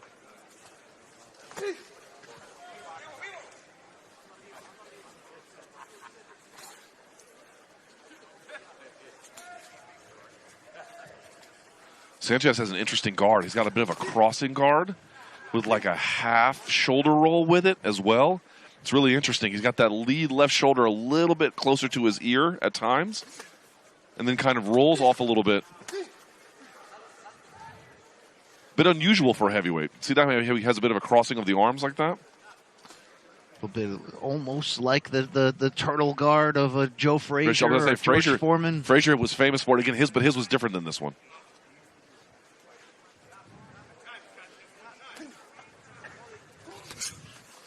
See that? Using that lead shoulder, almost like it's kind of like a 1/4, maybe 1/3 Philly shell-ish. I will say Frank Sanchez looks content to try to outbox Alexander, even in these potentially dominant positions in the corner. I don't see him going for the finish like he did in rounds 2 and 3 at times. Right, but what's Alexander doing?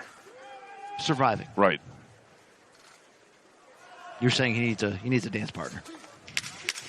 I mean, I think he's just doing, two hard big right hands. Somehow, Alexander's still on his feet. Hoyle looking in close. Oh, my goodness. He is lucky to escape.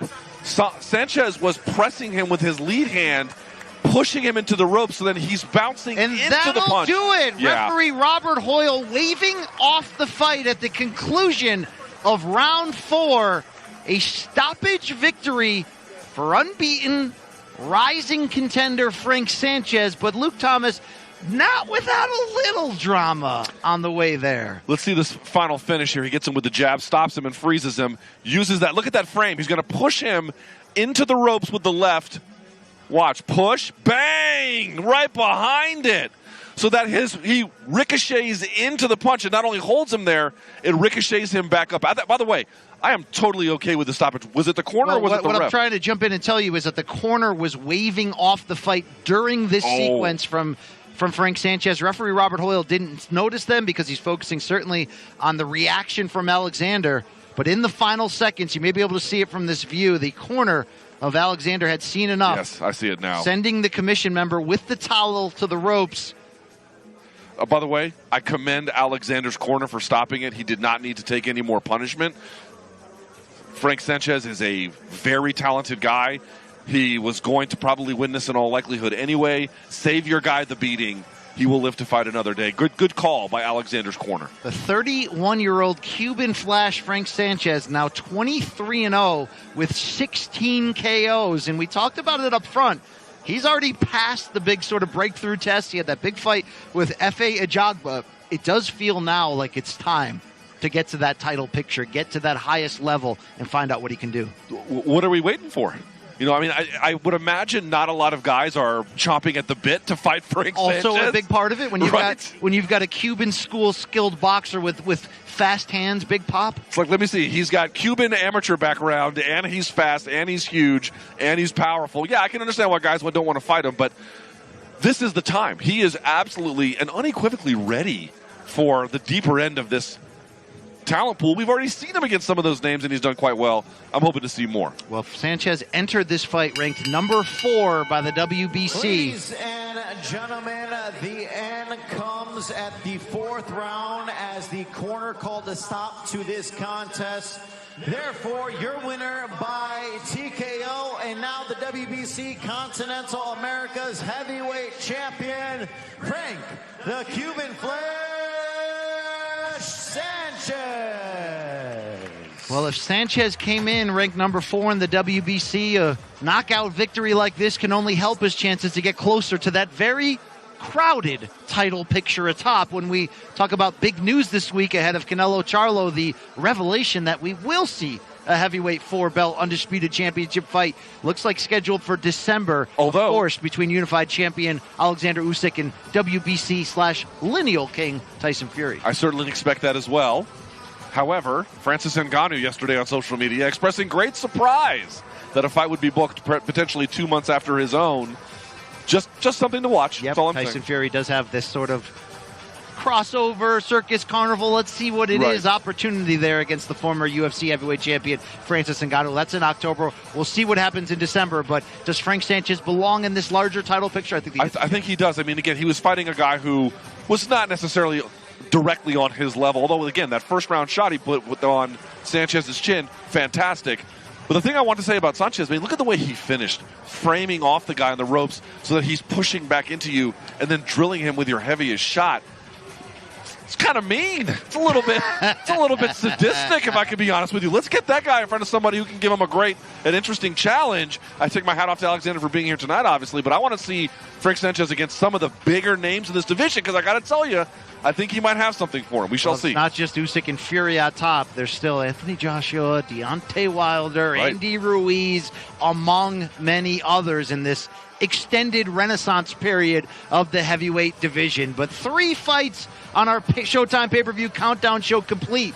The only thing left to do is get you fired up, ready to go ahead of the start of tonight's all-action 4-fight pay-per-view offering. It begins 8 p.m. Eastern Time, 5 p.m. Pacific, and, of course, only on Showtime pay-per-view. If you want to see Canelo versus Charlo, go to Showtime.com/PPV right now. Get ahead of it. Let's get it going. Let's lock it down. Let's lock it in. History awaits as 2 undisputed reigning and defending champions square off. So, Luke Thomas, we've set the storylines. I think the only storyline we didn't hit is sort of a weird full circle one, because this fight we all thought Canelo Alvarez's first of 3 on his new deal with Premier Boxing Champions would be Jermell Charlo, the unbeaten WBC middleweight champion. Jermell Charlo has been off for 2 years. He's had a mental health break through some personal issues. He is here tonight, though. Jermell Charlo, his younger brother by 1 minute, got the call. And Luke, if you follow the Charlos closely throughout history, it can be a volatile twin brotherhood friendship. They motivate each other. Sometimes they irritate each other. But we did see Jermell Charlo at the weigh-ins here on Friday in Las Vegas. He basically said, I'm not trying to get in my brother's way. I'm not trying to distract him. I'm here to support him. I thought it was good to see that reunion ahead of such a big fight for Jermell. Family strife is just, who's that good for? It's just not good for anyone. It's not good for the kids. It's not good for the principals involved in the confrontation. It's not good for long-standing relationships. It's not good for the future of relationships. It's not good for anybody. And so, to the extent that you can be a human being and you can look at the situation and say, I don't know exactly what it is that has kept them apart at times, but if they have enough of a bond where now Jermell is here this weekend, I think that can only lift Jermell. To be perfectly honest with you, I think that can only help him. I know there's been some insinuations at times you get them together, it can be a volatile clash, right? But not this time. I don't believe that. And by the way, it should be noted, Jermell has spoken a little bit to the media this week. He has Roy Jones Jr. in his camp now. Adding Roy Jones to the team, Ronnie which already Shields has team. Ronnie Shields, yeah. And, and getting a little bit out of Texas, finding some time in Florida to go train and be happy. I think these are all wonderful things. I'm sure that there is behind the scenes more work that we're not privy to that has to get done to bring them back to whatever state might be ideal. I understand that. But I think it's a great sign that Jermell is here. I think Jermell is going to give everything he has, win or lose. And I'm really glad to see that the Charlo twins they have some semblance of ordinariness to be together here like this. You can't see a big win in Charlo brother history looking back at the highlights without seeing the twin brother They're jumping into there. the That's ring, right. supporting. Of course, they both co-headlined, a Showtime pay-per-view back during peak pandemic that we were lucky to be a part of, and 2 breakthrough wins for both of them. But this is the big time now, the biggest lights possible for Jermell. We wish Jermell the best on his continued comeback. So, Luke, let's talk about this fight. Enough of the storylines, enough of the betting odds, enough of all of that. What happens in the ring tonight is ultimately what's going to decide this and define this undisputed squared clash.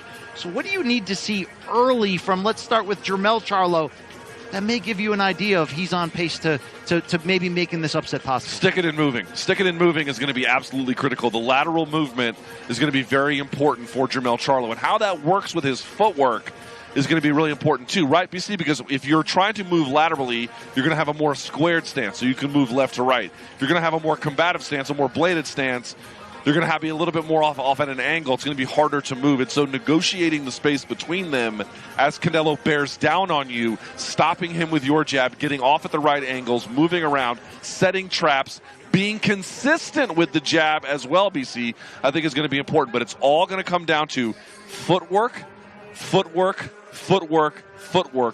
Jermell Charlo. What about footwork? Dude, footwork, right? Footwork. Okay. If he can't get himself into the either defensive or offensive positions in and out of them correctly, he's going to make the wrong choices about which punches to throw at the wrong time. He's going to get countered. We saw that at times with the high-pressure style that Brian Castano brought, particularly in the second fight. Now, Charlo ended up winning that because he has that dominant left hook. But again, against a guy like Canelo, who's got all kinds of traps and setups, footwork. Well, if you want a Charlo upset here, if this is the side you're backing on, certainly I can tell you when his back is against the wall, he does rise to the occasion, right? Suffers a disputed decision loss of the title to Tony Harrison back in 2018, avenged it by nasty knockout. Same thing happened, obviously, in that controversial draw with Brian Castano back in 2021 for the 4 belts. They ran it back 16 months ago. Jermell Charlo by late, nasty knockout. His back is certainly against the wall here from the standpoint of the betting odds and some of the expectations, but I echo what you're saying about it was footwork, movement, footwork. That's what you said. They're all connected. And I think it's connected on this standpoint.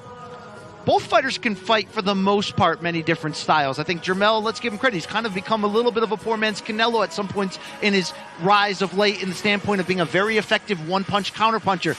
I think he's got to come out and use not just movement, but the activity, that jab, because it can be hard to nearly impossible to score a decision win over Canelo Alvarez right here in Las Vegas. He's such a big star, but what Canelo does is he's so efficient in the punches that he does land.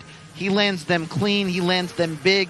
He's averaging 46% of his power punches landed, which is just an incredible statistic. So for Charlo, in my opinion, you've got to get to the middle point of this fight ahead on the scorecards. That's with boxing. That's with the jab. This is not an identity that's completely foreign to Jermell Charlo. He used to be known more in the Charlo twins as the slicker boxer of the two, even though under Derek James, you got to give them a lot of credit. And let's also not forget, Luke, the addition to the camp, or at least the elevated position of the secondary co-coach there that they're bringing to the table here. Why am I always forgetting my guy's name? Juan Guzman? It is Juan Guzman, thank you, who turns out was one of Jermell Charlo's favorite fighters as a youth. You can see a lot of similarities in their style. Jermell can be aggressive and go after it. You got to save that for the second half of the fight. As much as you want to get Canelo's attention early, it's got to be box, it's got to be move, it's got to be establishing yourself in the fight, because inevitably the Canelo adjustment will happen when he starts to pick you up. I think that's where the lion needs to come out for Charlo, but it's got to be a smart lion. You can't get caught in the pocket. You could, the same way that Charlo was eating punches at times from Castano and Harrison in close, you can't do that with Canelo. Well, listen, here's the point that everyone makes about the jab, and I agree that the jab of Charlo has to be on point. I don't in any way dispute that.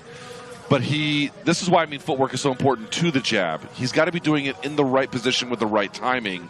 Against Castano, against Tony Harrison, particularly in the second contest, his jab got countered under pressure and duress a lot. So just pumping the jab against a guy like Canelo who can counter right over the top with his own right hand, not necessarily the best idea. Position, position, position, getting to it, getting ready, having the right shot selection, and then getting out of the position, doing this ad infinitum. Now, I will say, I don't know if he necessarily needs to win the first half. I don't know if I agree with that analysis. It could be right. I'm not saying you aren't. But what I am kind of looking for in a different way, BC, is the power late.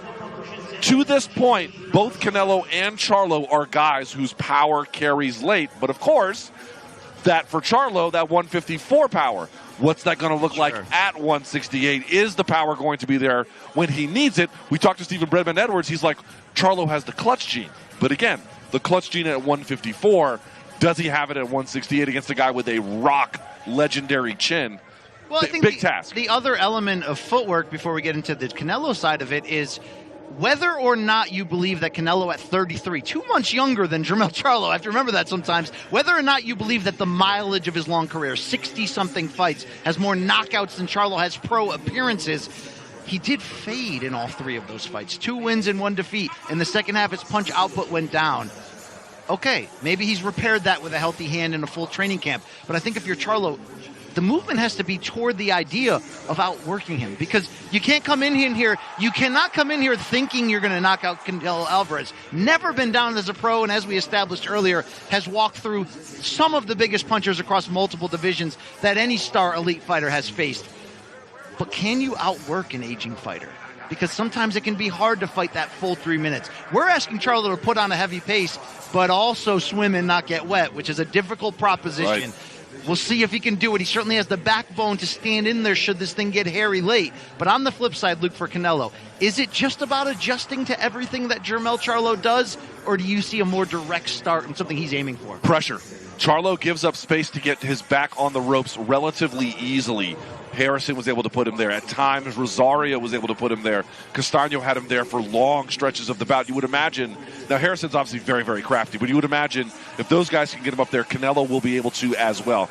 I do think he has to be very careful exchanging with Charlo along the ropes. We just saw that with Sanchez and Alexander, but nevertheless, putting him into those kinds of traps, funneling him into your punches, and then getting him, a guy like Charlo who at times will be a little too defensive and just kind of block and roll and not throw back. I think you got to take advantage of that opportunity as well.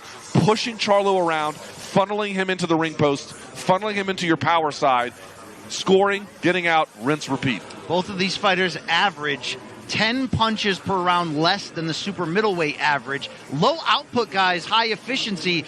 The lower the output in here is, you got to believe the more this favors Canelo as the bigger puncher, probably as the better technical fighter. Can Jermell Charlo, though, flip the script, not just on the plans for this fight, this division, but the sport as a whole? So many spin-off potential for huge fights, so much spin-off potential. It's incredible. We'll see what goes down tonight, 8 p.m. Eastern, 5 p.m. Pacific. And a reminder, after the fight, of course, you can hear from all the fighters on this main card on the Showtime Sports YouTube channel, the post-fight press conference, and also on the Morning Combat channel, the award-winning Showtime Digital Combat Sports Series hosted by me, Brian Campbell, and that's Luke Thomas. We will be live from right here after the fight, reacting to what we saw down there on Canelo Charlo and this loaded, star-studded undercard leading up to it. We're Morning Combat. You can catch us Monday, Wednesday, and Friday on the Morning Combat YouTube channel. I mean, they give us awards for this. It's not that bad, right? I don't know why, but they do, yeah. They do. They do. The only thing left to say is prediction time. Luke Thomas, who wins tonight and why? Cinnamon, by decision. Give me Canelo. I think it could be tough. Going to be interesting, especially, I mean, actually, you know what? I'm really looking forward to both the first and second half of this fight. I think they will mean different things, and you'll see different realities. But I think in the end, too many tricks, too much experience. I do believe that Canelo is starting to get a little bit old, even though he's at the same age as Charlo. But I like Cinnamon by decision. I think Charlo's going to risk it all. He's going to have to win it. And I'm going to go with the upset here. Wow. I feel like it's quite the pick. I feel like Charlo is rising at the right time. He exceeds beyond his expectations at times in his biggest fights. We are certainly asking a lot of him here, but the way he's wired, the way that backbone is set in the Lions-only marketing style, it's not just a brand and a thing. It's legit. This is his opportunity. He's been chasing Canelo all his career. He's going to have to dare to be great inside that ring. He's going to have to outwork the great champion. We've seen crazier things than this. This has been Showtime Pay-Per-View Countdown, getting you fired up, not too far away. Nice watch. 8 p.m. Eastern Time, 5 p.m. Pacific, the start of tonight's pay-per-view, only on Showtime.com. And one final time, you can do it right now. Showtime.com/PPV, only on Showtime Pay-Per-View. Luke Thomas, it's been great calling the action with you. The only thing left to do is buy the fights and enjoy it, folks. It's Canelo versus Charlo. It's undisputed versus undisputed. For Luke Thomas, I am Brian Campbell. Enjoy the fights this evening. We'll see you on the other side. How many plates do you have? I have 2 plates. I have 2 plates. This is 1, easy. 3, 5, 2. Who has a boy? Who has the books? Who has the books? The girls have the books. Who is eating? I'm eating sandwich. I'm learning. How do you say? Quiero superarme como persona. Por eso estoy aquí, ¿no? Por eso estoy en el boxeo, porque quiero ser uno de los mejores, y es muy importante que la gente que no habla español pues pueda saber un poco más de mí.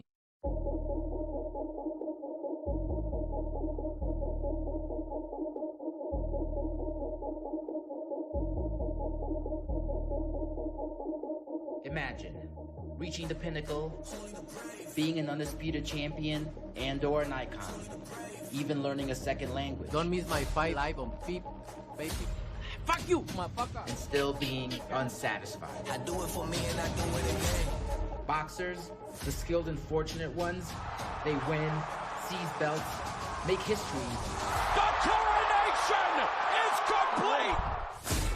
But invariably, these chronically unsatisfied, risk-taking, glory-addicted pugilists always pivot to the same question. What's next? I take his belts. Then I gotta fight the Mexican monster, and I gotta fight the Caleb Plants, and I gotta fight all the big boys, right? That's boxing, forever grounded in more. More belts, more divisions, more spending cash. Quiero seguir haciendo historia, seguir peleando, seguir ganando campeonatos. Estamos para eso. On Saturday, September 30th, 2 champions will double as proof of the same concept. Saul Canelo Alvarez has been boxing professionally for more than half his life. In those 18 years, he's assumed more risk than anyone ever expected. No ha sido fácil llegar hasta aquí. For that, he's a legend. But always, what's next? In this case, next is Jermell Charlo, the current undisputed super welterweight champion, a boxer of 35 victories, some of the most memorable bouts in recent boxing history. And the same nagging question, what's next? I just want to experience everything that I can in life. I gotta do something solid. Let's fight. Can Charlo silence any lingering doubts about how great he is? Can Alvarez burnish a legacy that already gleams? You're gonna see one of the best fights in boxing history.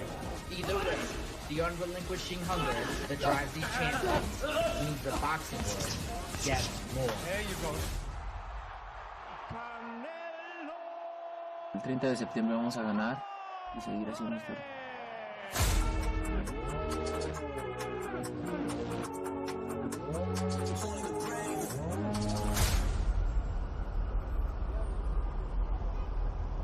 Morning, everybody. It's DJ NV, Charlemagne the Guy. We are the Breakfast Club. We got a special guest with us. 4 division champion. There you go. 17 world titles. There you go. Ladies and gentlemen, the champ, Canelo Alvarez is here. Thank you. How you feeling, brother? Very good. Bernard Hopkins said Jermell could give you problems. Yeah. You know what I mean? He said he feel he could be a nightmare for you. Yeah, he can be because he's a great fighter, but that's why I'm here, right? I don't need to take risks. So, but I take it because I love being in a good fight. And we appreciate you joining us. Yeah, Chad, thank you for coming, man. Canelo might be the most distinct boxer of his era. His career, like his red hair, is just different. Because he remains unafraid to attempt the never-before-seen. Like this twist within boxing's undisputed resurgence. Two champions who have conquered their respective divisions, meeting at 168 to thumb for Canelo's 4 belts. We are here inside the Palladium in Times Square in New York City. Undisputed versus undisputed. Canelo versus Charlo. Jermell Charlo is a great fighter, undisputed in his weight class. He takes challenge like me. When you want to win something this big, you got to risk it all. Here we go. There it is. There it is. I feel like my personal journey to fighting Canelo could have been from the beginning of me in boxing, because we was both with Golden Boy Promotions at the same time, like 21 years old. We was young. Canelo was already, I would consider, like the spoiled kid already. Like, he had it all. Golden Boy was giving him good fights. He fought Mayweather. He was selling out arenas in San Antonio, 40,000 people. You know what I'm saying? And it was like, he a fan favorite. Okay, the kid with the red hair, yeah, he gonna be a star. You know, this is something that, you know, I strive for. I wanted this years ago when I was younger, and I knew that it just didn't work its way out. Now it's here. The one and only Jermell Charlo is here. He's here. He's here. Yes, sir. It smells like weed out here, bro. Huh? Don't split the pole. Don't split the pole. For this Texan, bigger isn't just better. Bigger is what Jermell Charlo clamored for years, a chance to define himself on the largest of stages. We in the building, we doing the work. We go outside and we leaving them hurt. You know we got the fireworks. You know that we got the fireworks. Pulling it out and we sparking it. Bebidas de acá, manzana, fresa, kiwi. We got the fireworks. Tenía muchos años, obviamente, ellos retándome, ¿no? Él y su hermano. Creo que se dan un buen momento, ¿no? Donde los dos somos indiscutidos, somos ya muy conocidos también en el boxeo. Entonces...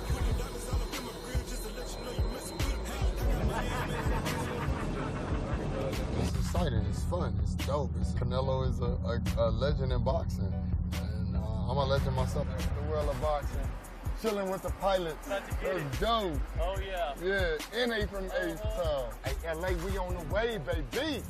Like when I was at home, right? I was like looking at my watch collection, and I'm like, nah, we can't wear that. Gotta be some real class. You know what I mean? Like, instead of being like, oh yeah, we fighting somebody else, we gotta put on big diamonds and we gotta rock like, nah, right now it's like real elegance. Like, so that's the vibe I'm taking from it right now. But who knows, tomorrow, you know, motherfucker shit might change. We independent, we doing the work. We go outside and we leaving them hurt. You know we got the fireworks. You know that we got the fireworks.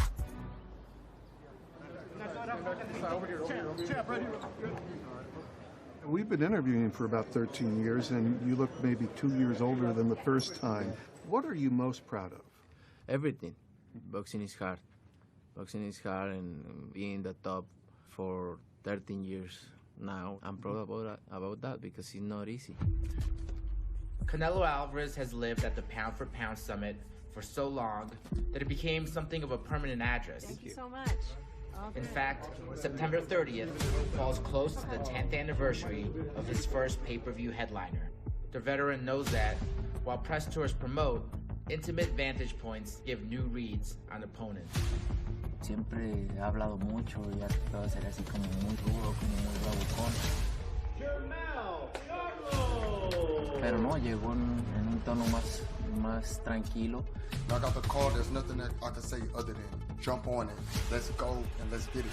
Y la verdad es que a mí me gusta más así porque al final de cuentas no tiene caso el estar hablando muchas cosas antes de la pelea, que al final de cuentas pues en la pelea es donde van a ver quién es el mejor, ¿no? He ain't as big as I thought he was, though. You know, everybody want to make him seem like he like, man, I'm like, all right, like, felt like a 54 fight. Like, we back at 54 or something together. All this shit fun, bro. It's cool to me. But when it's time to go, I'm working. I don't give a fuck. Like, back to Houston, get this training, get this work. I ain't playing. I'll come here to hurt. Ooh, he rapping now. Okay.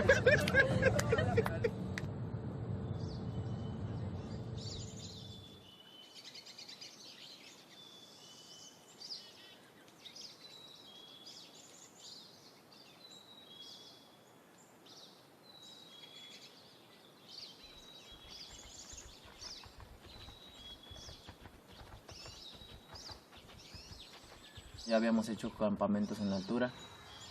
Me sentí muy bien en mi cuerpo y creo que decidimos por eso venirnos a entrenar acá a Leita. Disfruto todo, la verdad, el clima, la tranquilidad que está aquí, lo bien que puedo entrenar. Dicen que es un mes el promedio en el que te aclimatas. Obviamente al principio pues sí costaba un poco de trabajo el respirar porque el ambiente está más pesado por lo mismo del oxígeno.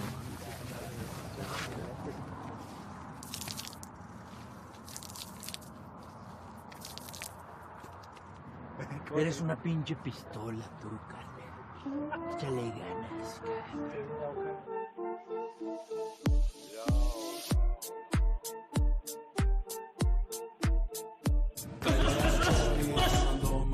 Moviendo el booty con este flow.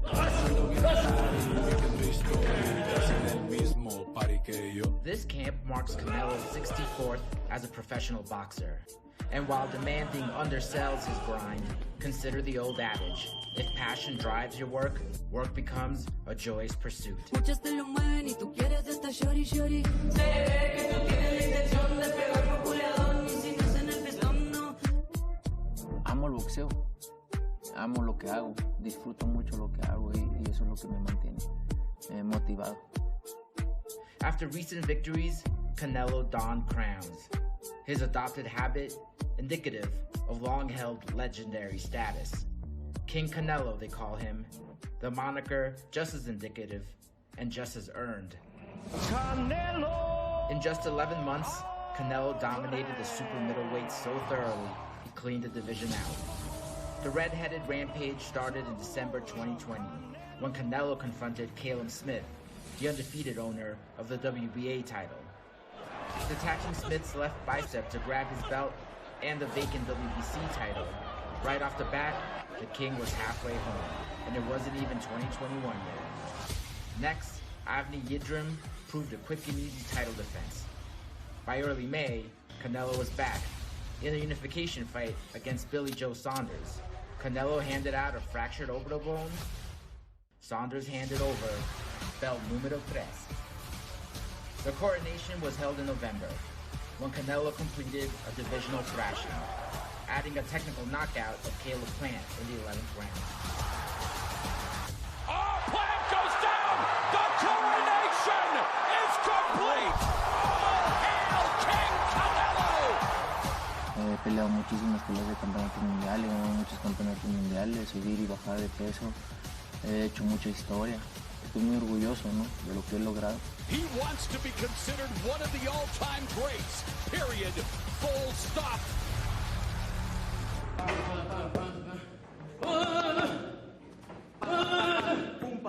The duration and magnitude of Canelo's achievements owe, in large part, to two members of the same family. From Chepo Reynoso to Canelo's current head trainer, Eddie. This collaboration transcends more typical trainer-boxer bonds. Their family. Me conoce desde que tengo 13 años. Como un hermano, la verdad es que es como familia para mí. Pues prácticamente llegué al gimnasio sabiendo muy poco y Eddie me hizo todo lo que soy. Y Eddie sabe lo que puedo hacer, me manda a hacer lo que sé hacer y sabe que si me manda a hacer algo lo voy a hacer perfectamente. A lo mejor no en ese rato, pero ya lo traigo en la cabeza y en el momento que lo necesite lo voy a hacer. Eso, así, pollo, ánimo. Tengo un equipo muy bueno y me mantienen tranquilos. Eso. Hemos tenido muchos campamentos, hemos estado mucho tiempo juntos. Prácticamente la he pasado más tiempo con ellos que con mi familia quizás. Mami, estoy en la entrevista, te dije que me mandaran mensaje. Growing up in the gym, Disappearing for weeks, months, poses a drawback. Long absences from loved ones mean even momentous occasions take place in the gym. What did you get for your birthday? Boxing. Dice 22, es tuyo. 22. ¿A cómo? 22, 22 en inglés. 1, 2, 3. Sí, es difícil, los extraño mucho. Y estar siempre con ellos y de repente venirme y dejarlos en casa, pues sí se extraña mucho, pero al final de cuentas me mecanizo para eso, ¿no? Tengo que hacerlo y hay que estar enfocado 100%.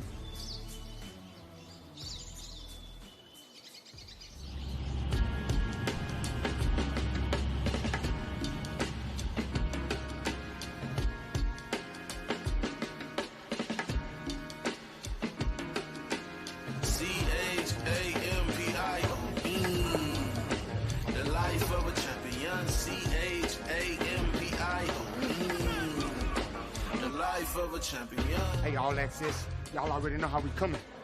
Putting it all on the line. For the Charlo twins, the lines only.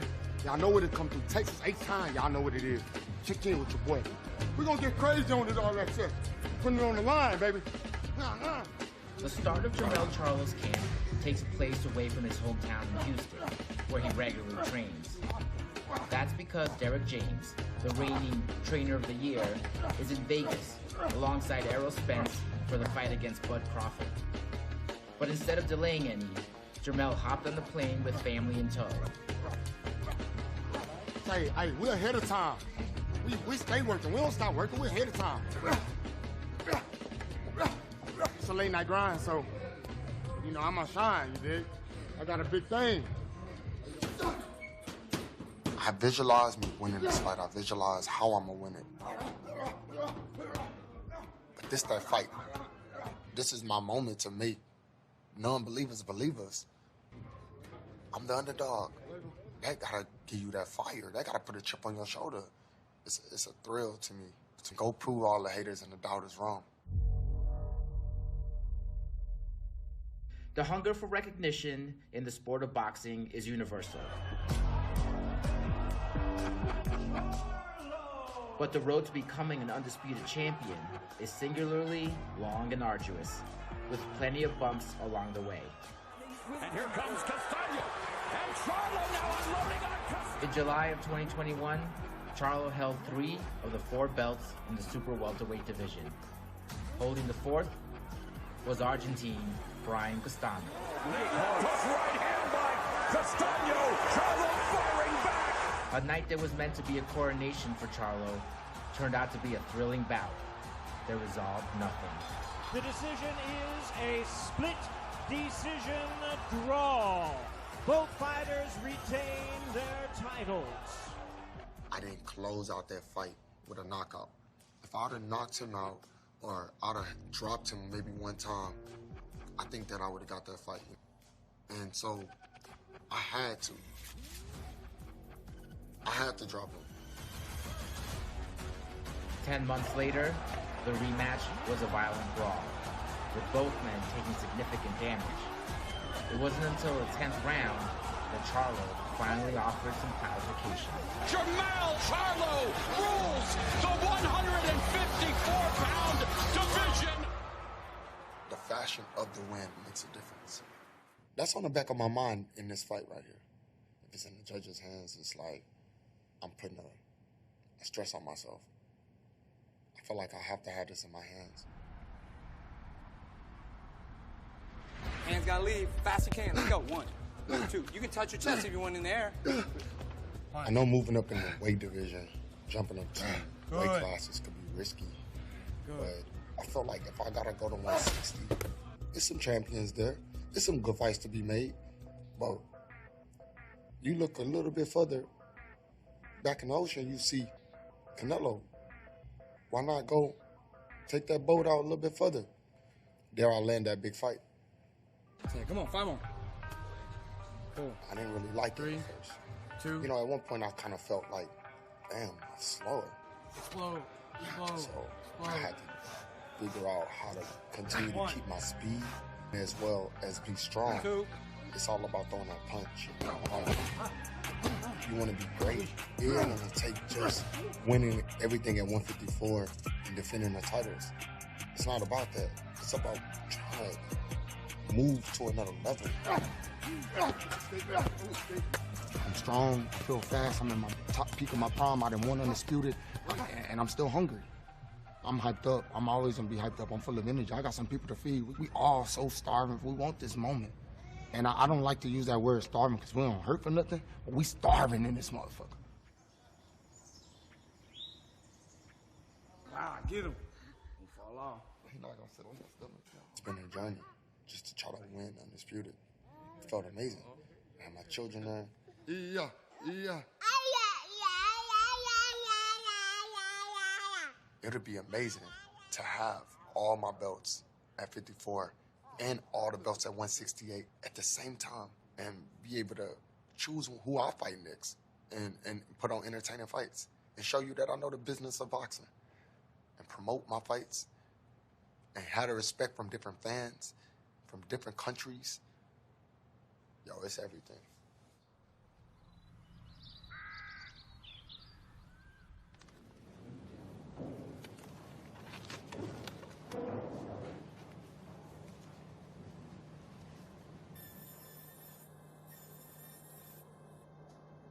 Hay momentos en los que tienes que cuidarte un poco más. Pues tantas peleas, imagínate. No es tanto las peleas, sino el entrenamiento que haces, ¿no? Tanto golpe, pues tiene que llegar en algún momento una lesión, ¿no? Pues obviamente en algunas peleas no he tenido la oportunidad de entrenar al 100% por mis lesiones. Pero yo teniendo la capacidad de poder entrenar al 100% de esas cosas. Despite that enviable baby face, Canelo is not immune to the wear of boxing's most formidable opponent, time. While toppling Caleb Plant, he suffered the start of his first major injury, a damaged left hand. But even after a 4-fight and 11 months run to become undisputed, Canelo refused to rest and took aim at an even bigger challenge. Canelo moved up to light heavyweight and took on the imposing, undefeated champion Dimitri Bivol. But this risk proved too large in literal and figurative senses, and Canelo suffered the unthinkable, his first loss to anyone not named Mayweather. Pues obviamente nadie está preparado para perder, ¿no? Obviamente me dolió mucho la derrota, pero al final como hombres hay que aceptarlas, ¿no? Y hay que ver las circunstancias en las que perdí también, ¿no? Subiendo de peso y tratando de seguir haciendo historia. Y hay que ver cómo pierdes y también aceptarlo y tomarlo como hombre y seguir adelante, que eso no se acaba ahí. Canelo didn't stop. Far from it. After a victory over Triple G to complete their trilogy, he underwent surgery to repair his left hand. Now the injury has healed, and his sights are set squarely on what's next. Siempre me enfoco al 100%, no importa si es undisputed versus undisputed. Siempre la que está enfrente de mí es la pelea más importante. Y en este momento la pelea más importante de mi carrera es contra Jermell Charlo. ¿Qué consejo le darías a Jermell después de perder contigo? Al final de cuentas, como lo dije, no, una derrota no se acaba. No se acaba todo, no hay que ver cómo perdiste y con quién perdiste.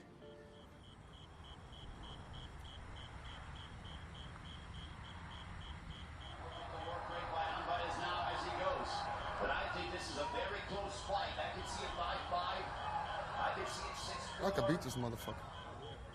So I said it in this fight. I could beat this motherfucker.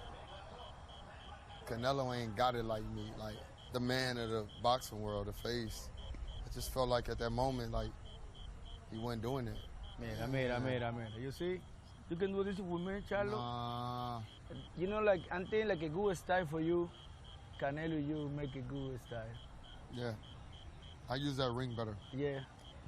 I need to learn some Spanish so we can relate. You got me. This fucking Spanish is Dominican Spanish. I live in Texas. Yeah. You live in New York. I need to learn Texas Spanish so I can speak to Mexicans.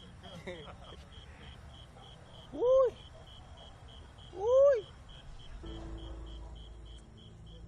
For a long time, a lot of people didn't believe that the Charlo twins are what they say they are. You know, the lions in the jungle, the lions in the boxing ring. I've been there before. I'm the underdog. It's cool with me. I strive in this moment. I thrive in this moment. It's a thrill to want to jump on the B-side and go prove all the haters and the doubters wrong. Canelo didn't change nothing. Nah. Strong punches, same shots. It's almost like Caleb Flint just going straight backwards. Yeah. It's like he didn't give any angles. I don't even see Canelo pushing you back like that to the ropes, though, so that was good to see. I mean, I'm gonna move more. For sure. But I don't tell everybody what I'm gonna do. I can't. Cut. Cut. Yeah, that's it right now. I know.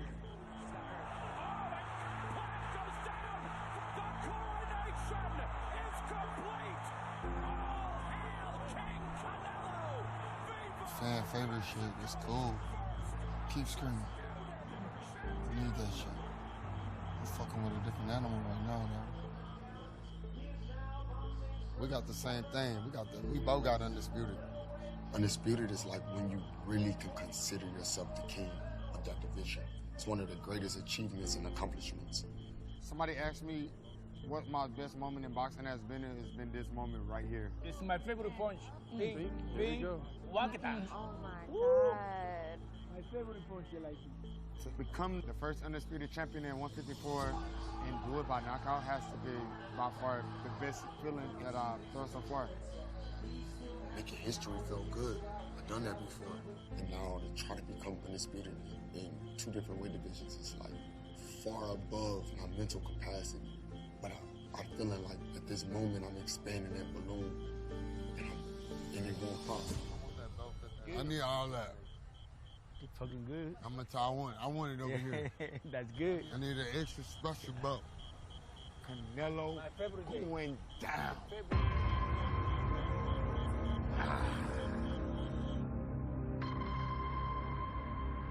Boxing, more than most sports, traffics in perception. What drives hype and elevates interest can turn a sport with the simplest premise into a hall of mirrors. A funhouse where truth is also fluid. Jermell Charlo has long admired Canelo Alvarez, but when he looks at Canelo, he sees what could be, what should be for himself. This moment ain't nothing to play with. This fight gonna make the whole history of boxing forever respect me. They gonna know that I'm one of the greats in the game. Whether he's right no longer matters, because his view and more common perceptions can change dramatically on September 30th.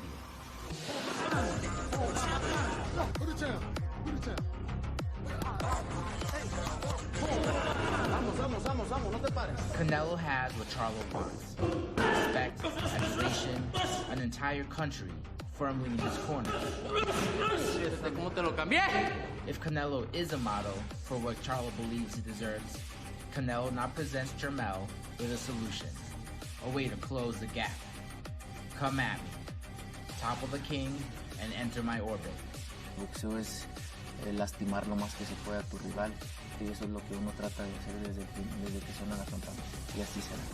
Except it's not simple. Wanting the orbit is one thing, but only few can breathe the rarest air. The only way to join Canelo, to prove oneself worthy, is to beat him.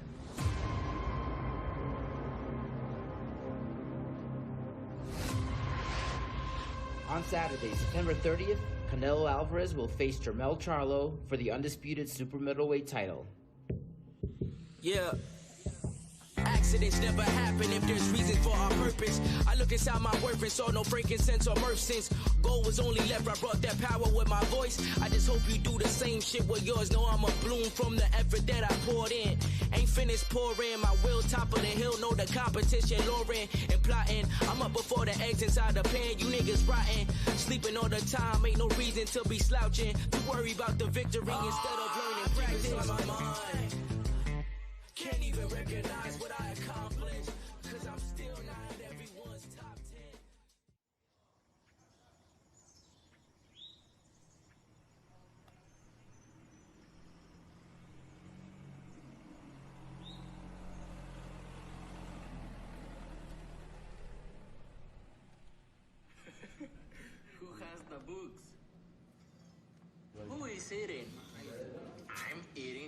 Y la cara que tiene bien morrilla, ¿no? Sí. No sabía nada de inglés.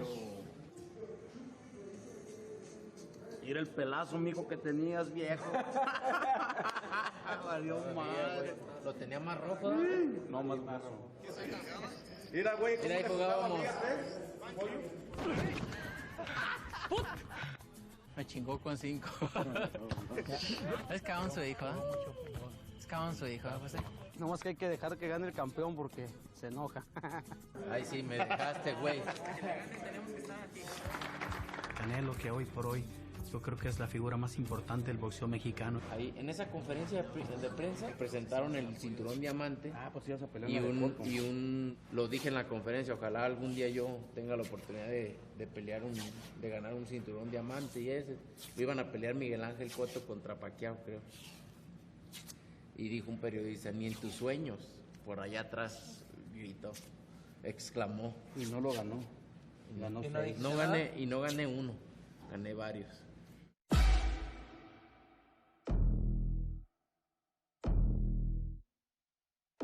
In the realm of boxing, it's tempting to oversimplify, to perceive the action as merely an exhibition of violence between combatants.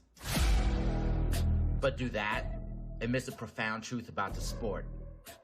Boxers are carved from the inside out, hence the largest fight, man versus self. When I found myself wanting more, I dig deeper into myself to go get more. It's deeper than boxing. Canelo Alvarez grew up in gyms, in front of cameras, his teenage years unfurling on a worldwide stage. Nevertheless, he surpassed all expectations he shouldered, despite wave after wave of life's corruptors. Fame, money, good looks. For Jermell Charlo, the path was less straight, but deeply personal. Born from those chips, on both shoulders, to prove himself more than one half of twin sluggers, but a legitimate force, all on his own. Me separating myself from my twin is beating Canelo. Come September 30th, the world will bear witness to two undisputed champions and their keep-it-moving evolutions, showcasing the depth of their patience, the doggedness, their staying power. Ain't nobody doing it like me. Both ultimately offering a poignant reminder that power within the fist starts in the arm, which starts in the body, which starts somewhere deeper, subterranean, inner core, soul. Ya quiero que sea 30 de septiembre. En esta pelea van a ver, soy el rey en el boxeo.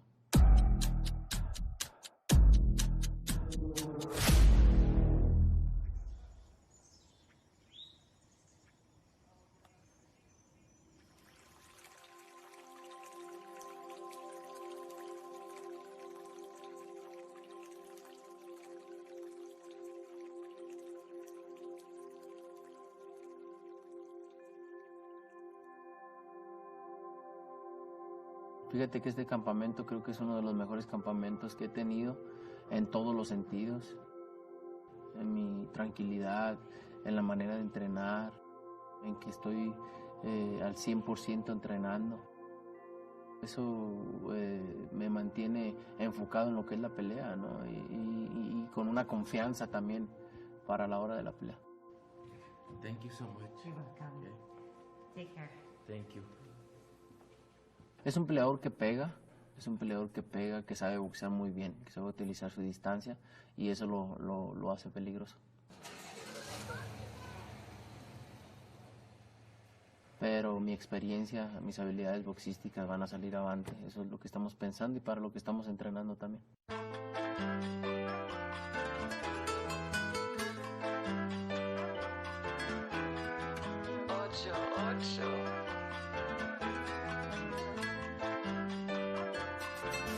Quieren que pierda el brillo y no pasa nada. Cabrones quieren que me cayera y eso no va, no.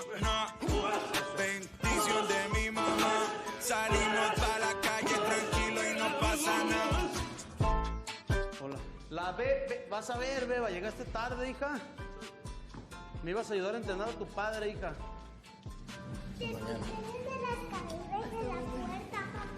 ¿Qué me escuchaste? Así.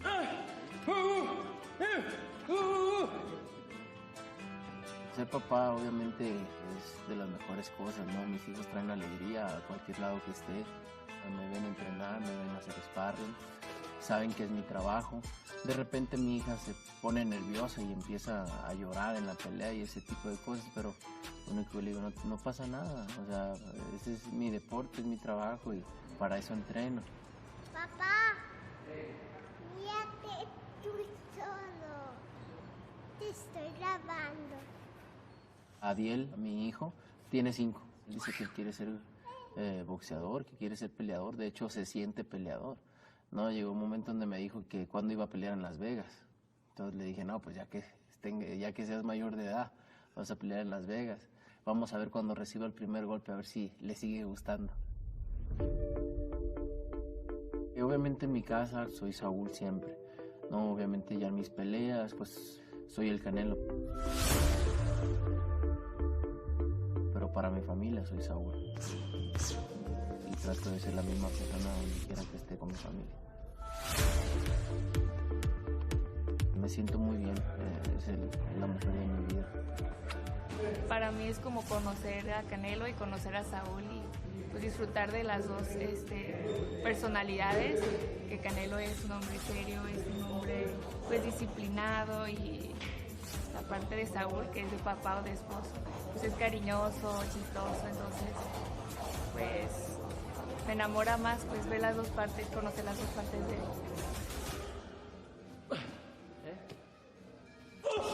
No, pues me ayuda mucho, me motiva mucho ver a mi familia, obviamente. Los extrañaba mucho, ya tenía mes y medio que no los veía, pero ya se van mañana, sí, nomás vinieron unos días para estar aquí, sí. Me motiva mucho, pero verlos unos días y regresar otra vez a la concentración. Que al final de cuentas pues sigo aquí, no entrenando al 100 y todo, pero pues tengo que estar enfocado al 100%.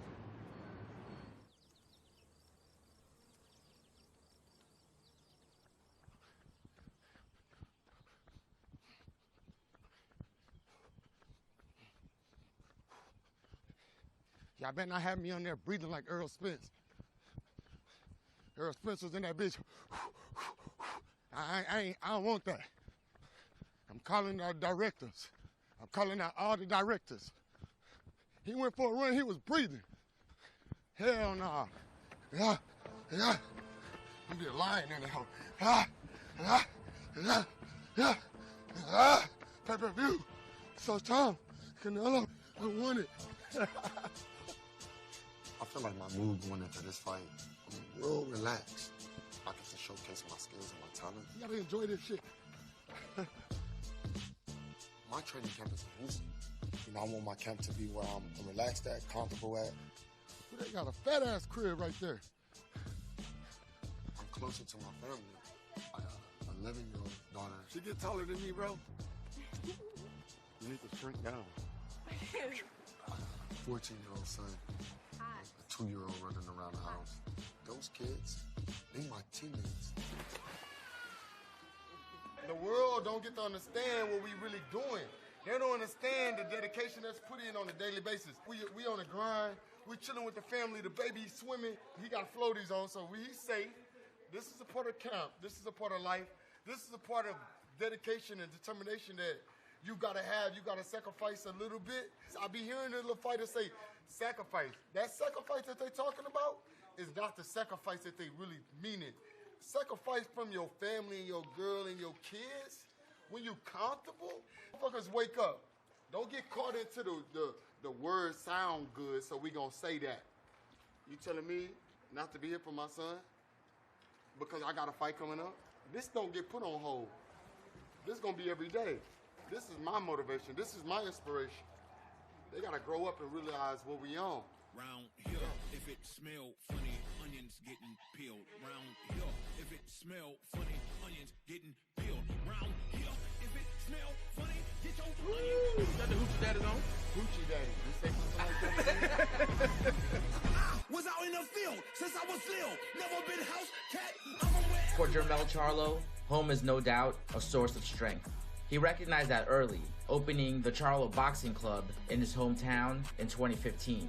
The same year, Charlo also made an early bet on an upstart trainer, Derek James, who transformed the line That's right. into a hunter of stoppages. There we go. That's what you do. Control his hands. When I joined Derek James, it was more because I seen the great things in him. Doing this, shoot this right hook around the guard. Boom. Ever since I got with Derek, my knockout ratio went up. Yeah. Setting the punches up, throwing the punches where they need to be placed, and that's what Derek does really well. Short, long, out of 11, 12 fights since we've been together. Everybody that he's fought, he dropped everybody. Because he said he was always told that he'd never be a puncher. And so it was like, hey, he's a knockout puncher. Yep. That shit was fucking fun. You dig? That shit was fucking fun. I like that shit a little bit. You remember this shoot? Yeah, we was in New York. I was there. There's this big thing. It was crazy. The dogs.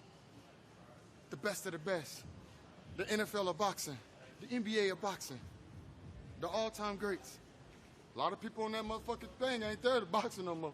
Or they ain't as good as they was then. Boxing was a tough fucking sport, dog. Hey. I'm tired. Today. No boxer leaves the ring unscathed. The very instruments that drop opponents and stamp legacies take poundings of their own. Last year, Charlo suffered a broken left hand in training, resulting in a 15-month layoff from competition.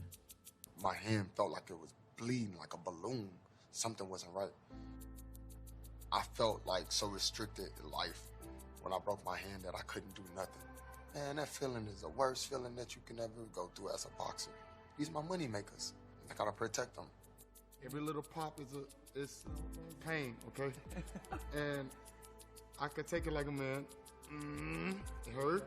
Okay, well, that's it. But this was just about it's breaking it down, it's fixing it, it's healing it, and after I finish, I do feel better. This helps the tissue stay healthy. Right now, I feel strong. I feel good. I feel comfortable. So, we're healed up and ready. I just want to push myself more and more and more and deeper into, a place that I've never been before. Canelo Charlo, let's go!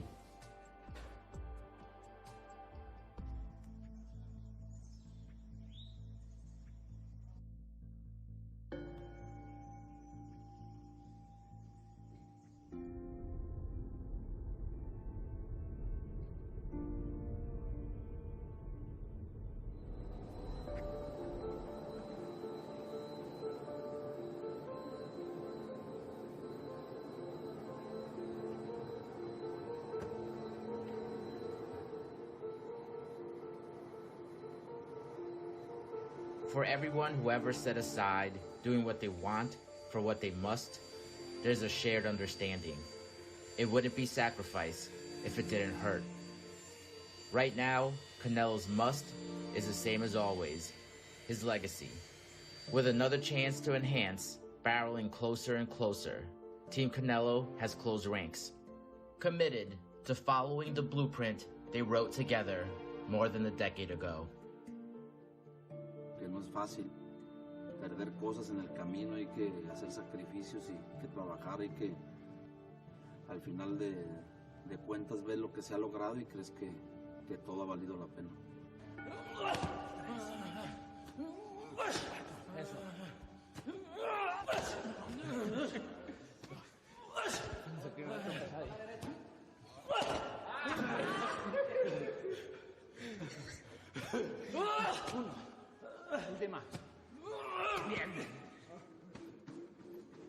Estaba chico, él y Checo me dijeron, tú vas a llegar hasta donde tú quieras llegar.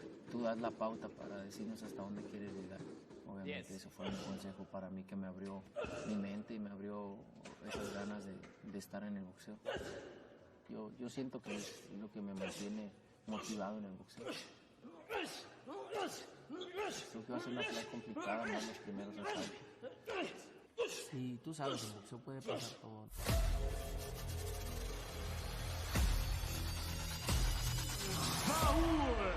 Canelo Alvarez. It was meant to be a homecoming. Last May, Canelo made a return to his birthplace of Guadalajara, facing Englishman John Ryder in front of a capacity crowd in Akron Stadium.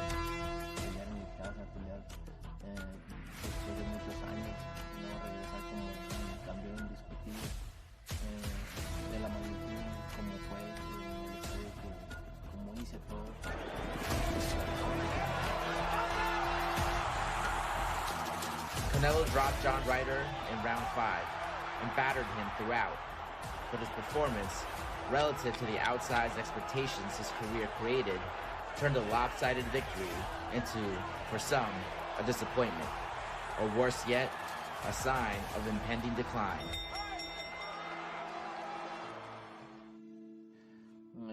Boxísticamente no andaba al 100%, pero los críticos siempre van a buscar algo, ¿no? Y obviamente estoy de acuerdo con ellos de que no me he visto las últimas peleas como antes.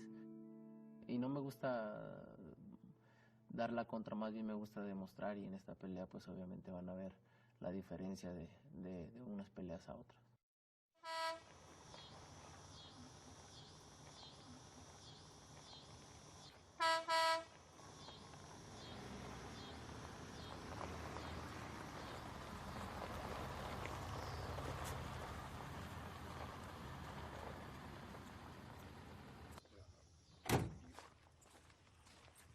I need something on my hook.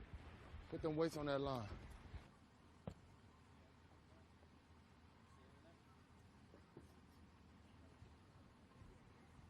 Touch him. I want you to touch him. What a worm gonna do to you? Nothing. Huh? Get him. Get him? Get He him. acting aggressive? Get him. Look, he feel harm. No, get Look, him. that's a worm, bro. Get him. He all right. No. Open your hand. Oh, no. Open your hand. Oh, no, get him. Now wrap him on your hook. Oh, no, get him. Come on, bro. Get him, get him, get him. Get him. I got a young one. He's 14. He growing up. He watching me. He inspired by me. You don't be snapping my line now. All right? I won't.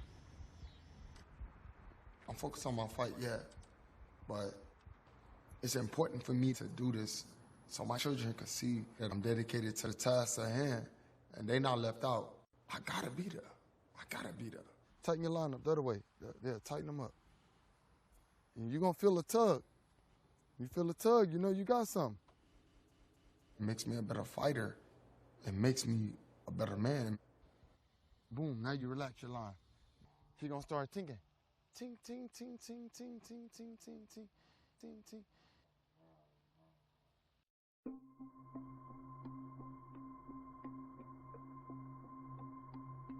All right, so we're first gonna set our intentions. Cool. So let's find our alignment by sitting up tall here. Lift the torso. I'm the first undisputed champion at 154. Nobody ever done it. At the top of the inhale, hold it. I've done it all in the game of boxing. Canelo's a legend in the sport of boxing. I want to beat that legend. If you win all the belts, you want to make history. Lift the tailbone to the sky. Come to downward dog. This moment is hard. Training every day, staying focused. But I know how to handle myself. Me coming out victorious is the only option.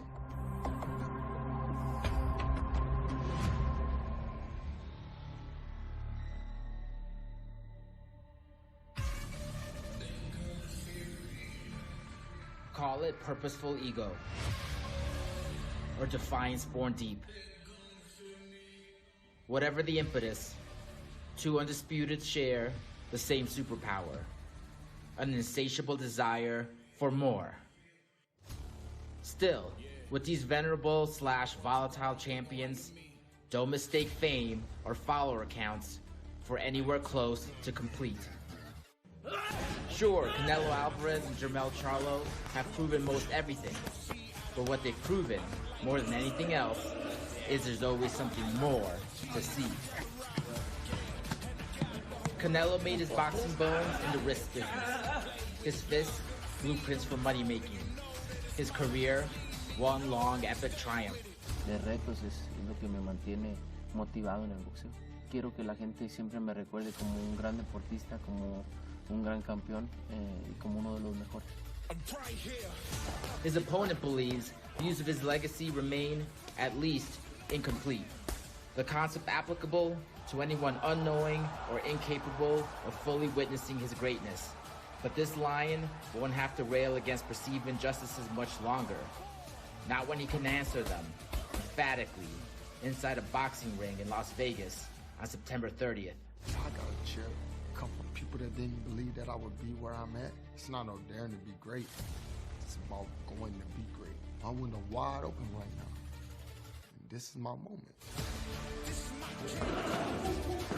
But such drive is not without downsides, and the risks only intensify over time.